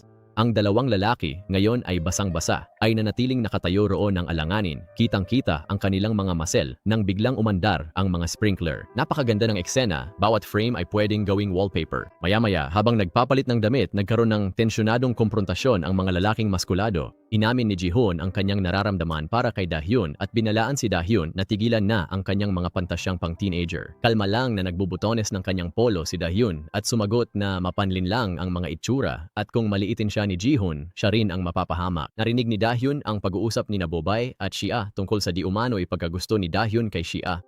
Nahihiya at naguguluhang hinarap ni Shia si Dahyun, dahilan para maling paniwalaan ni Dahyun na totoo ang mga tsismis. Gayunpaman, nagkaayos sina Shia at Dahyun at muling pinagtibay ang kanilang platonic na pagkakaibigan. Nakahinga ng maluwag si Dahyun at hinanap niya si Dahyun upang humingi ng paumanhin sa hindi pagkakaintindihan at magpasalamat sa kabutihan nito. Inamin niyang minsan ay nakikita niya ang anino ng kanyang asawa sa kanya. Sa ilalim ng kalahating buwan, ipinahayag niya ang pag-asa na ang lalaking minsang nakasama niyang tumingin sa tanawing iyon ay masaya na ngayon. Malapit nang umapaw ang nararamdaman ni Dahyun, dumating ang ingranding pag-amin ni Deokjin. Matapos ang taus-pusong talumpati, lumuhod siya at inabot ang isang regalo. Naantig si Hye-in at muntik nang sumama sa kanya sa entablado ng itulak ng dalawang empleyadong may mabuting intensyon, ngunit walang alam si Arin paabante. Nagkamali ng intindi ang galit na si Hye-in at nag-walk out, kasunod ang nag-aalalang sina Deokjin at Arin. Matapos magkaayos, napansin ni Hye-in ang regalo, isang reality stone ring na tinawag ni Deokjin sa isang geeky na sandali bilang isang time stone. Nagpalitan sila ng makahulugang ngiti. Bigla nilang nakita sina Dahyun at Dajong na magkasama. Dahil sa bugso ng damdamin, biglang hinalikan ni Dahyun si Dajong na, sa gulat, ay sinampal siya. Nakita ni Deokjin, Arin at Hyein ang nakakailang na eksena. Tumakas si Dajong mula sa humahabol na si Dahyun at tumalon sa kotse ni Jihoon. Si Jihoon na sinusubukang unawain ang komplikadong ugnayan ni Dajong at Dahyun ay sinalubong ng pag-iwas. Maagang bumaba ng kotse si Dajong at naglakad pa uwi, ngunit hinarang siya ni Dahyun na sa wakas ay handa nang ibunyag ang kanyang tunay na pagkakakilanlan. Biglang dumating si Jihoon, maling inisip ang sitwasyon at akala niya ay hinahabol pa rin ni Dahyun si Dajong. Nakialam siya, nagkunwaring nobyo niya, hinawakan ang kamay niya at inakay siya palayo. Humingi ng paumanhin si Dajong kay Jihoon sa pagpapanggap nila habang papalapit sila sa pintuan ng bahay niya. Hindi natinag si Jihoon at sinabi niyang huwag mag-alala, iniaalok ang sarili bilang handang panangga laban sa pagmamahal ni Dahyun. Nahihiyang nagpasalamat si Dajong at dali-daling pumasok sa loob. Habang pinapanood siyang pumasok, nag-isip si Jihoon kung ano nga ba talaga ang nangyayari. Kinabukasan, nakatanggap ng tawag si Dahyun mula kay Deokjin na nagbabala sa kanya na papunta na si Dajong upang makita siya. Hindi pumasok si Dahyun sa paaralan at nagmadaling salubungin siya. Humingi ng paumanhin si Dajong para sa halik at nangakong pananatilihin ang propesyonal na distansya mula sa anak niya. Biglang dumating ang isang text mula kay Hyein. Matapos masaksihan ang halik, tinapos niya ang relasyon nila ni Deokjin. Nais panatilihin ang tamang hangganan bilang magulang ng estudyante. Si Deokjin, na salit-salit sa galit at pagluha, ay nagpaakala kay Dajeong na galit siya rito. Litong-lito at naguguluhan, hinanap niya si Arin, pinagtatawanan ang sarili dahil nahulog siya sa isang binatilyo. Nagpasya siyang harapin si Dahyun at tapusin ang kakaiba nilang koneksyon, ngunit nagkita sila sa elevator. Bumalik sa kanyang isipan ang alaala ng halik. Sinubukan niyang magsalita, ngunit natigilan siya at napalitan ng nerbiyos na paghikap ang kanyang mga salita.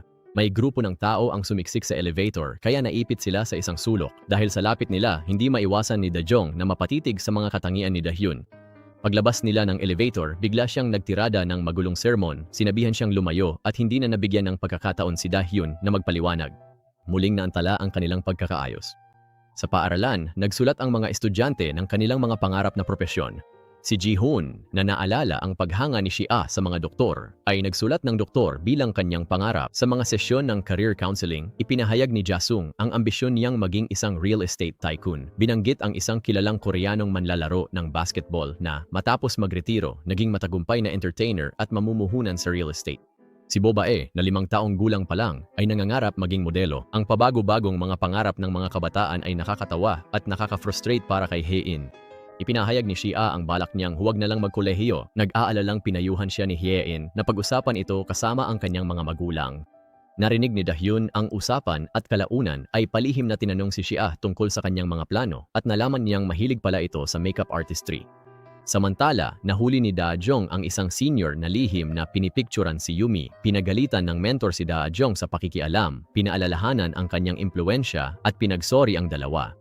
Tumanggi si Dajong at inireport siya sa pulis na sira tuloy ang mamahaling sapatos na bigay ng kanyang lihim na tagahanga.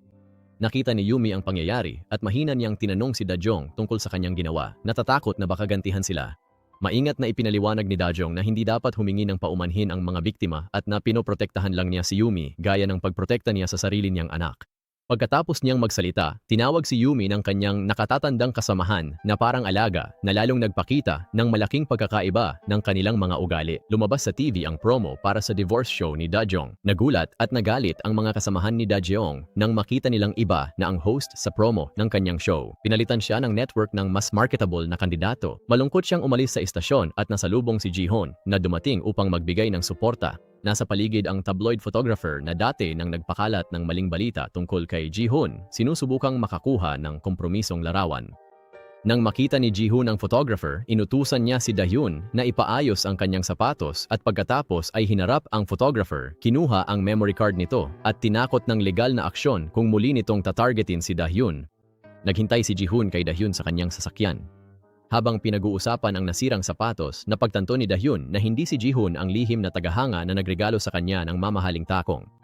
Napagtanto ni Jihoon na may karibal siya. Dinala niya si Dahyun sa dati nilang nilakaran. Wala na ang mga bulaklak pero romantiko pa rin. Isinuot niya ang singsing kay Dahyun at nangakong papasayahin siya. Mula nang mamatay ang kapatid, pakiramdam niya'y nag-iisa siya pero pinunan ito ni Daeun. gusto niyang maging masasandalan at kaligayahan ni Dahyun. Sa kabila ng pag-amin ni Ji-hoon, kay Dae-young pa rin ang isip ni Daeun. Magalang niyang tinanggihan ang alok ni Ji-hoon. Salamat sa kabaitan nito, pero hindi niya ito matutumbasan. Habang naghihintay si Dae-young, sinundan niya ito. Tinawagan siya ni Daeun at sa boses lang nito siya guminhawa. Tinanong niya ang tungkol sa host at doon ibinuhos ang lahat ng sama ng loob. Na-realize niyang kailangan niya ito at miss ang presensya nito. Si Dae-young, na gustong tumawid para magpakilala, ay napigilan ng trapiko at pag-aalinlangan. Nang biglang umalis si Daeun matapos ang isang tawag, sinundan niya ito.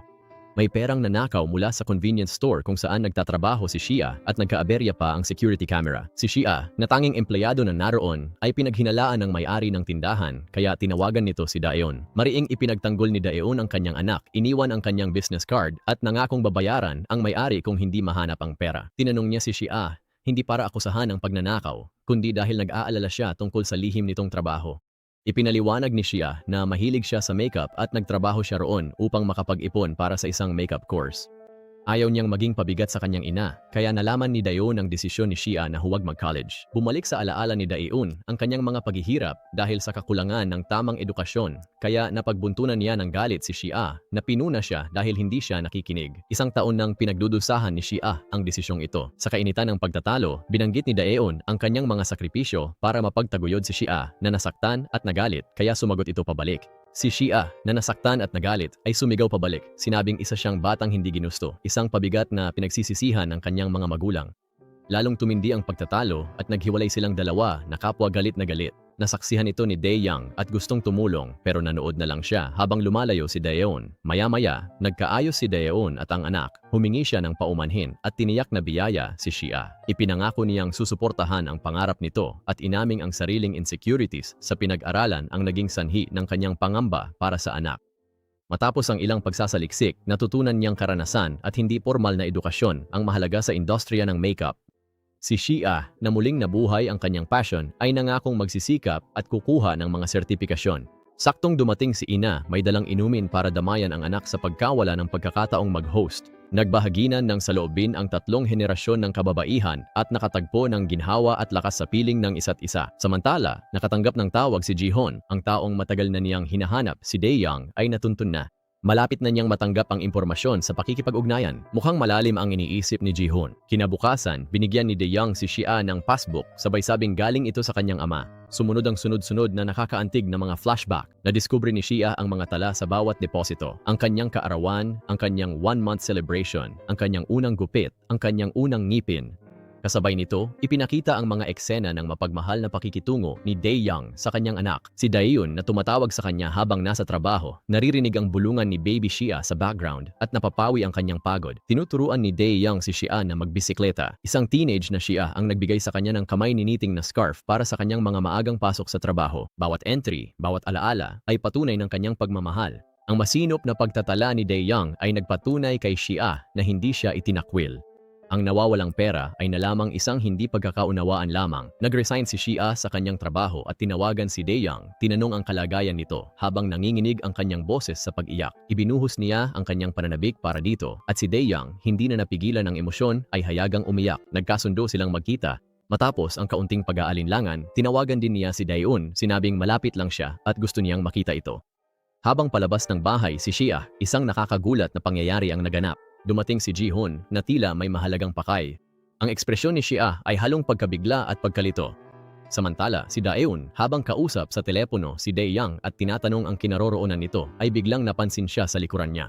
Nakita ni Daeun ang pamilyar na mukha sa telepono at natigilan. Hindi anak ni Deokjin iyon, kundi si Dae-young. Tinanong niya kung saan ito nakuha. Sa gulat, pinakinggan niya si Dae-young na nagpaliwanag ng kanyang pagbabagong anyo at hangaring mapalapit sa mga anak bilang kaibigan. Nagbigay siya ng patunay, mga detalyeng si Dae-young lang ang nakakaalam, ang tagong lugar at ang halik nila sa ilalim ng buwan. Si Daeun, na hindi kumbinsido, ay binaliwala ito at lumayo. Napanood ni Ji-hoon ang pag-alis ni Shia. Pumunta siya roon upang hanapin si Dae-young na hindi niya alam ay ama ni Shia at dating asawa ni Daeun. Nang malaman ni Daeun ang pagbisita ni Ji-hoon, maling inakala niyang may gusto ito kay Dae-young na lalo pang nagpalito sa kanya tungkol sa sariling nararamdaman. Kinabukasan, habang nire-review ni Sang-hui ang performance ng mga bagong recruit, hindi siya natuwa. Si Daeun ang masasante, hindi si Yumi. Bagaman kinikilala ang kanyang talento, may pagkiling laban sa kanyang pagiging ina kaya nagkaroon ng tunggalian. Nagtaka rin si Daeun kung paano nalaman ng anak ni Deokjin ang kanyang personal na buhay, habang nag-alok naman ng suporta ang kanyang mga kasamahan. Nagpasalamat si Yomi kay Daeun at nagbahagi ng kanyang mga alalahanin. Nang makita ni Jihun ang bankbook ni Shia, napagtanto niyang mali siya kay Daeyang. Selos ang naramdaman niya nang makitang binati nito si Shia. Nang makumpirmang platonic lang ang turing ni Shia kay Daeyang, umamin si Jihun sa kanya kaya tumakbo si Shia sa gulat. Kinagabihan, inasar siya ng mga kaklase tungkol sa pag-amin ni Jasong. Si Shia, na karaniwang matiisin, ay gumanti ng laitin ng mga kaklase ang kanyang ina gamit ang kanyang kaalaman sa self-defense upang lumaban. Mas marami ang kalaban nila hanggang dumating si Jihun at iniligtas siya. Hinarang ni Jasong ang mga nambubuli at tinakot sila, binalaan na lumayo kay Shia at sa kaibigan nitong si Jihun. Hindi niya namamalayan, ginagampanan na niya ang papel ng tahimik na tagapagtanggol sa umuusbong na romansa ng dalawa, hindi batid ang lumalalim nilang ugnayan. Kabado pa sa pag-amin ni Jihun, hinawakan ni Shia ang kamay nito, isang tahimik na pag-amin ng nararamdaman. Si Arin at Daeun, na ngayon ay lasing na, ay nag-usap tungkol sa revelasyon ni Daeyang. Nanatiling nagdududa si Daeun tungkol sa pagbabago nito. Ipinaliwanag ni Arin na ipinagtatanggol siya na kung may mga Diyos at alien, hindi na rin nakapagtataka kung muling bumata siya. Binaliwala ni Daeun ang mga pinagsasabi ng kaibigan at pinataksi siya. Sa ibaba, hinihintay ni Daeyang si Shiwoo para mag-basketball. Tinulungan ni Shiwoo ang lolang mag-impake para sa pag-alis bukas. Umuwi na si Daeun. Ipinagbawal ni Daeun kay Siwoo na sumama kay Daeyang sa ensayo ng basketball ng gabing iyon at inutusan siyang lumayo kay Daeyang at huwag pabayaan ang iba pa niyang kaibigan. Mahinang sinabi ni Siwoo na wala naman siyang ibang kaibigan. Nang marinig ni Daeun ang tungkol sa nakaraang pambubuli kay Siwoo at ang panghihimasok ni Daeyang, napatahimik siya. Samantala, iniharap ni Wang Qi kay Sang-hui ang huling ebalwasyon ng mga bagong recruit. Nang makita ni Sang-hui ang mga resulta, nagalit siya ng husto. Galit siyang lumabas at tinawag ang mga bagong empleyado. Gaya ng inaasahan, si Daeun na kontrobersyal ay natanggal sa trabaho. Kahit pilit niyang ipinapakita na matatag siya, dumaloy ang mga luha sa kanyang mga pisngi. Lubhang naapektuhan si Sang-hui at hinarap niya ang pinuno ng Variety Department na responsable sa mababang ebalwasyon kay Daeun at pagkakansela ng matagumpay niyang palabas. Ipinagbawal na niyang magtrabaho ang mga angkor doon. Sa pagod, inamin ni Sang-hui kay Wang Qi ang pagsisisi sa pagkiling kay Daeun at nag-alala sa diskriminasyon sa industriya. Samantala, umuwing sawi si Daeun sa gitna ng ulan kung saan siya nadapa at nabasa ang kanyang ID. Nawawalan na siya ng pag-asa nang may pumulot nito. Agad niyang inagaw ang card kay Daeyang at nakaramdam ng kaunting ginhawa. Hindi na tinag si Daeyang sa malamig niyang pakikitungo at inamin nitong hinanap niya si Daeun dahil miss na niya ito. Ang kanyang mga salita nang walang pag-aalinlangan ay tumagos kay Daeun. Tiniyak niyang di pa rin binunyag ni Daeyang ang sarili sa kanilang mga anak at kakalimutan na ang nangyari sa party. Nang makita ni Daeyang ang mga luha ni Daeun habang pinupulot ang kanyang ID card, hindi na niya pinilit ang usapan at inalok siya ng payong. Bago umalis, sinabi niya kay Daeun na huwag masyadong mag-isip, magpahinga at na mahusay naman siya. Ang kanyang mga salita na parang inuulit ang mga dati niyang pag-aalo ay ikinagulat ni Daeun. Biglang nakatanggap ng tawag si Daeun, handa na ang kanyang naipariparang sapatos. Samantala, ang investigasyon ni Jihun tungkol kay Daeyang ay nagbunga ng nakakagulat na resulta. Sa litrato ng aksidente ng kapatid niya, nakilala si Daeyang. Kinumpirma rin ng kumpanya nito na naaksidente siya. Nang araw na yon, nagulat si Jihun sa ugnayan ng pagkamatay ng kapatid niya at ng asawa ni Daeun. Tinawagan niya si Daeyang at tinanong kung tanda pa nito ang banggaan noong bisperas ng Pasko. Pinilit ni Jihun si Daeyang na sumagot. Tinanong kung bakit niya nagawa ang aksidente. Nauutal na humingi ng paumanhin si Daeyang, ngunit nanatiling misteryo ang dahilan ng kanyang ginawa. Habang naghihintay ng sapatos, kinausap ni Daeun ang ina na nagkwentong inihatid siya ng anak ni Deokjin at binilhan ng red bean bread na nagpaalala sa kanya kay Daeyang. Pagdating ng tagapag-ayos, itinigil ang tawag. Sabi ng lalaki, isang binata ang nagdala ng sapatos at pinuri pa ang palabas ni Daeun. Lumabas si Daeun, litong-lito sa mga ebidensya, pamilyar na salita, at kanilang mga lihim. Ang imahe ni Daeyang ay naging isa sa anak ni Deokjin, kaya tinanggap niya ang katotohanan. Tinawagan niya si Daeyang at nakipagkita. Ang sumunod na paghaharap ay naging isang buhawi ng emosyon. Inakusahan niya ito na sinira ang kanyang buhay, pinagsisihan ang kanilang pagkikita at sinabing naka-move on na siya. Bakit siya patuloy na mabait? Bakit siya patuloy na nagpaparamdam? Sa tuwing nakikita niya ito, ang mas batang bersyon niya, naaalala niya ang asawang nawala sa kanya. Miss na miss kita, Daeyang, amin niya, habang dumadaloy ang mga luha sa kanyang mukha. Yumakap siya ng mahigpit sa kanya at bumulong, "Miss din kita." Ang unang lamig ng gabi ay napalitan ng init na kanilang pinagsaluhan. Hinalikan niya ito, isang malalim at mapusok na halik na nag-alis ng lahat ng pagdududa. Sa wakas, nakilala ni Daeun ang kanyang asawa. Ang pamilyar na halik ay nagpatunay sa alam na ng kanyang puso. Matapos ang mainit na muling pagkikita, nag-usap sila at tuluyang nilinaw ang lahat. Ipinaliwanag niya ang una niyang hinala tungkol sa pagtataksil nito at humingi siya ng tawad dahil ginamit niya si Ji-hoon bilang panangga. Naglakad sila sa gabi, muling natutuklasan ang isa't isa. Sa paaralan, nagbahagi ng matamis na sandali sina Sia at Ji-hoon. Magkahawak kamay hanggang sa magulat si Ji-hoon nang makita si Dae-young. Matapos mapanood ang lumang video at mapansin ang pagkakahawig ng batang Dae-young at anak ni Deok-jin, nakita na niya ngayon si Dae-young bilang posibleng biyenan. Sumakay si Daeun at nagbirong in love sa anak ni Deok-jin pero tinext ang mga kaibigan at inamin ang totoo. Tinuloy ng magkasintahan ang kanilang romansa, binabawi ang nawalang oras. Naitanong ni Dae-young ang tungkol sa unang pag-ibig ni Daeun dahil sa selos. Natuwa si Daeun kaya iniba niya ang usapan. Sa hapunan, nakilala si Daeun bilang TV host na nagdulot ng chismis tungkol sa agwat ng edad nila. Habang pauwi si Dae-young, nakita niyang magkahawak kamay sina Sia at Ji-ho. Si Sia, na inakala pa ring kalaban ni Ji-ho, si Dae-young, ay sinadyang hawakan ang kamay nito. Nang mapagtanto ni Dae-young na magkasintahan na sila, naguluhan siya sa nararamdaman niya. Nangako siyang magiging kaibigan ni Sia pero hindi niya magawang umasta bilang isang tipikal na ama na tutol. Pagkatapos, may nangyaring nakakagulat na twist. Si Ji-ho, na sinundan si Dae-young at napansin ang kakaiba nitong kilos, ay tumawag sa kanya na kunwaring opisyal ng paaralan at magaling na nakuha ang tunay na pagkakakilanlan ni Dae-young. Napuruhan si Dae-young at inamin ang lahat. Namangha si Ji-ho, humingi ng tawad sa pagkaribal at sinuportahan ang relasyon nila ni Sia. Pagkatapos, nagbahagi si Ji-ho ng isang mapait-tamis na obserbasyon. Habang inihatid niya pauwi si Sia, nakita niyang niyakap ni Dae-young si Daeun. Dahil may hinala na siya tungkol sa pagkakakilanlan ni Dae-young, agad niyang inilayo si Sia. Si Sia, na nasaksihan ang mapagmahal na tagpo, ay nalungkot sa mga nawalang pagkakataon niyang makalapit sa kanyang ama. Labis na naantig si Dae-young sa kanyang mga narinig. Sinabi ng kanilang coach na may scout na nakapansin sa kanila ni Si-woo. Kailangan nilang galingan sa darating na finals para sa scholarship. Tuwang-tuwa si Si-woo at hinikayat niyang umuwi na si Dae-young saka tinawagan ang kanyang ama para manood ng laro. Si Dae-young, na nakikinig mula sa malayo, ay nakaramdam ng pagsisisi. Sa kanyang kasalukuyang kalagayan, hindi siya maaaring dumalo. Si Si-woo, na nakaunawa, ay nagpahayag ng kanyang pagkadismaya, ngunit tinanggap ang sitwasyon.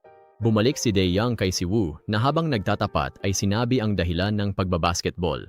Isinuko ng ama ang pangarap para sa kanya kaya nais itong ituloy ni Si-woo. Sa pag-amin ng anak, naantig si Dae-young. Samantala, si Daeun na tinawag upang punan ang biglaang bakante sa pagbo-broadcast ng laro ng baseball ay napahanga si Yumi dahil sa kanyang dedikasyon. Napansin ni Daeun ang isang ulat ng balita tungkol kay Ji-hoon na tila nahihirapan. Nagkita sila at nag-usap nang malaman ni Ji-hoon ang tungkol sa pagkakatanggal niya sa istasyon ng TV. Nagalit siya ng husto. Tinanong naman ni Daeun si Ji-hoon tungkol sa mga pinagdadaanan nitong emosyonal kamakailan. Sinikap ni Ji-hoon na mapagtagpo ang kanyang pamangkin at ang ina nito na tumanggi sa bata. Sabi ni Daeun, maging suportang tiyuhin siya, hindi kapalit na tatay. Naantig si Ji-hoon sa sinabi ni Daeun kaya inamin niya ang isang lihim. Noong naaksidente sila at namatay ang kapatid niya, si Dae-young na bumangga sa kanila ang nagligtas sa kanyang pamangkin. Tinangka niyang iligtas ang kapatid ni Ji-hoon pero nabangga siya ng truck. Hinahanap siya ni Ji-hoon para magpasalamat pero sabi ni Dae-young di niya hangad ang pagkilala kundi dahil sa alaala ng anak niya. Umamin si Ji-hoon kay Daeun pero tanggap niyang di siya uubra laban kay Dae-young. Nagkasundo silang manatiling magkaibigan. Sunod, nag-leak ang misteryosong individual ng pribadong video ni Daeun na lalong nagpagulo sa sitwasyon. Nalaman ni Daeun ang scholarship ni Si-woo at ang pag-recruit kay Dae-young na nag-aalinlangan. Nanood si Daeun ng 2002 World Cup highlights na nagpaalala sa hirap noon. Noon, sinusundo nila si Dae-young sa bus stop galing sa trabaho sa bar kung saan nanghihiram siya ng pera sa amo, hadlang ang kawalan ng pinag-aralan sa kanyang pangarap. Noong kasagsagan ng World Cup, punong-puno ang bar. Nasugatan si Dae-young habang naglilinis ng basag na salamin. Sa bigat ng problema, napaiyak siya sa bus pauwi pero nagtago sa pamilya. Tumawag si Indra na dahil ramdam ang hirap niya ay nagbalita lang ng maganda at itinago ang sariling problema. Bumaba si Dae-young, nagpunas ng luha at pilit na ngumiti bago humarap muli sa pamilya. Sama-sama nilang hinarap ang mga mahihirap na taon na yon. Bumalik sa kasalukuyan dahil sa bugso ng alaala, tinawagan ni Daeun si Dae-young. Inamin niya ang kanyang pagsisisi sa pagsabi ng tungkol sa kanyang pagbubuntis bago ang mahalagang laro nito noon. Ngayon, hinimok niya itong unahin ang sariling mga pangarap at huwag isakripisyo ang kinabukasan para sa pamilya. Kahit nakiusap, lumayo siya, nais siyang bigyan ng pagkakataong di pa naranasan. Ginugol ni Dae-young ang gabi sa basketball court. Walang tigil na nag-ensayo habang umagos ang mga luha sa kanyang mukha, umaasang mababawi ang kanyang orihinal na katawan. Kinabukasan, sa kabila ng hindi niya tagumpay na pagtatangka, nagpatuloy siya at muling hinanap si Dae-eun. Gamit ang laro ng Truth or Dare bilang panimula, inilahad ni Dae-young ang kanyang huling pag-amin. Inamin niya na basketball ang naging buhay niya, ngunit nagbago ang pananaw niya dahil sa kanyang pinagdaanan. Ang unang hakbang ng kanyang mga anak at ang tawaging tatay ay higit pa sa anumang MVP trophy. Walang pagsisisi sa kanyang mga desisyon at nagpapasalamat siyang napili ang tamang katuwang sa buhay. Ang taos-puso niyang mga salita ang nagbukas ng huling hadlang. Bumalik siya sa dating anyo at si Dae-eun na emosyonal ay niyakap siya. Naghalikan sila at muling nagkaibigan. Nagmadali sila sa laro ni Siwoo at umabot sila. Ang presensya ni Dae-young ay nagpakumpitansa kay Siwoo. Ang koponan na una ay natatalo ay nagkaisa sa likod ng kahangahangang laro ni Siwoo na nagtapos sa isang panalong 3-pointer. Si Siwoo, na ipinagpapatuloy ang pamana ng kanyang ama, ay mahigpit na niyakap si Dae-young. Samantala, muling nakasalubong ni siya ang dalawang bully. Ang kanilang ama na isa ring kahangahangang presensya ay sumali sa komprontasyon nang himasok si Dae-young at ang kanyang mga salita ay nagpatahimik sa mga bully at nag-utos ng paghingi ng tawad. Niyakap ni siya ang kanyang bayani. Pagkatapos, nagdiwang ang muling nagkabalikang pamilya sa isang masayang hapunan. Humingi ng tawad si Dae-young sa kanyang mga dating alitan kay Dae-eun at nakiusap na makauwi na tinanggap ng buong pamilya ng walang pag-aalinlangan. Kinabukasan, kumalat sa internet ang leaked na video ni Dae-eun na kinakaharap ang photographer na nagbunyag ng pagkakasangkot ni Yumi. Ang ginawa ni Dae-eun ay nagdulot sa kanya ng papuri mula sa publiko at maraming alok sa trabaho. Naging manager niya si Dae-young. Pagkatapos magmuni-muni, nakipagkita si Dae-eun kay Yumi na natuto na sa kanyang pagkakamali at tumulong kay Dae-eun na muling makabalik sa kanyang karera sa broadcasting at sa gayon ay natubos din ang sarili. Pumunta si Dae-young sa paaralan para pag-usapan ang kinabukasan ni siya kay Hae-in. Sinuportahan niya ang desisyon ni siya na mag-makeup artistry kaysa magkolehiyo. Inimbitahan siya ni Ji-hoon dahil sa pagsagip sa pamangkin nito. Pinanood ni Dae-young, Daeun at Seo-yeon ang pagbabalik ni Ji-hoon sa baseball. Pagkatapos ng laro, muling nagpasalamat si Ji-hoon kay Dae-young na nagpahayag naman ng paghanga sa baseball star. Hindi na sila magkaribal, nagkaroon ng bagong respeto sa isa't isa sina Ji-hoon at Dae-young. Si Ji-hoon, tapat sa kanyang salita, ay muling nagdala ng saya sa buhay ni Seo-yeon. Pagkatapos, sa isang kakaibang paraan, si Deok-jin na nakasuot ng gawa-gawang Iron Man suit ay lumapit kay Hae-in na nagkataong naka-cosplay bilang si Pepper Potts. Dahil si Iron Man ang paboritong superhero ni Hae-in, napalambot ng engranding kilos ni Deok-jin ang kanyang puso. Ipinagtapat ni Dae-young kay Hae-in na hindi siya anak ni Deok-jin. Ipinaliwanag niyang natagpuan na niya ang kanyang tunay na ama at malapit na siyang bumalik sa Amerika. Ang revelasyong ito ay nagpakalma sa mga alalahanin ni Hae-in tungkol sa pakikipag-date sa magulang ng isang estudyante. Nang makita niya ang tunay na kabaitan ni Deok-jin, hinalikan niya ito at sina Stark, Deok-jin na umiiyak at Pepper, Hae-in ay opisyal nang naging magkasintahan. 2 taon ang lumipas, naging masigla ang reunion ng high school ni Sia. Si Jiho na na-inspire ng kanyang dating sinabi ay naging isang doktor. Si Jasung, na sawi pa rin sa pag-ibig, ay pinanood ang lambingan ni Sia at Jiho. Si Siwoo, na naglalaro ng basketball, ay nakatagpo rin ng pag-ibig at namana ang pagiging mahinahon ng ama. Nagtayo si Dae-young ng sikat na Youth Basketball Academy para ibahagi ang kanyang galing sa mga kabataan. Naging tanyag na sports broadcaster si Daeun, naging malapit sa kanya ang mga katrabaho. Dinala ni Dae-young si Daeun sa court, inuulit ang dati nilang hamon. Kapag naipasok ang tira, tutuparin niya ang hiling ni Dae-young, isang bonggang kasal kapalit ng dati nilang simpleng seremonya. Naantig si Daeun kaya umiyak siyang pumayag at nag-viral ang balita. Si Woon-ki, na kahalili na ni Sung-hui, ay nagbalak ding mag-publicity tungkol sa sariling kasal pero binabaan lang siya ng reporter. Regalo naman ni Aerin kay Dae-yoon ang paragliding. Nang makita ni Dae-young ang litrato ni Daeun na lumilipad sa himpapawid, napangiti siya. Maingat na pinili ni Deok-jin at Hae-in ang kanilang regalo sa kasal at dahil sa kakaibang panlasa ni Deok-jin, naging medyo kakaiba ang kanilang napili. Sa kasal, nagtaka si Dae-young sa regalo ni Deok-jin na estatwa ni Deadpool. Masaya at maganda ang seremonya habang muling nagsumpaan sina Dae-young at Daeun ng wagas na pag-ibig. Nagkonekta sina Arin at mga kasama ni Daeun. Lumitaw ang matandang nagpadala kay Dae-young at nagpalitan sila ng tingin at lihim na kilos. Patunay ito sa mahika ng pangalawang pagkakataon at kapangyarihan ng pag-ibig. I-like ang video na ito. Naway makahanap kayo ng wagas na pag-ibig na walang pagsisisi at paggising nyo'y kapiling ang mahal sa buhay. Hanggang dito na lang ang ating kwento. Abangan ang susunod nating kwentuhan at inumin. Paalam. Kung nagustuhan mo ang aral sa istorya na to, huwag kalimutang mag-subscribe sa channel at pindutin ang notification bell para lagi kayong updated sa mga susunod nating uploads.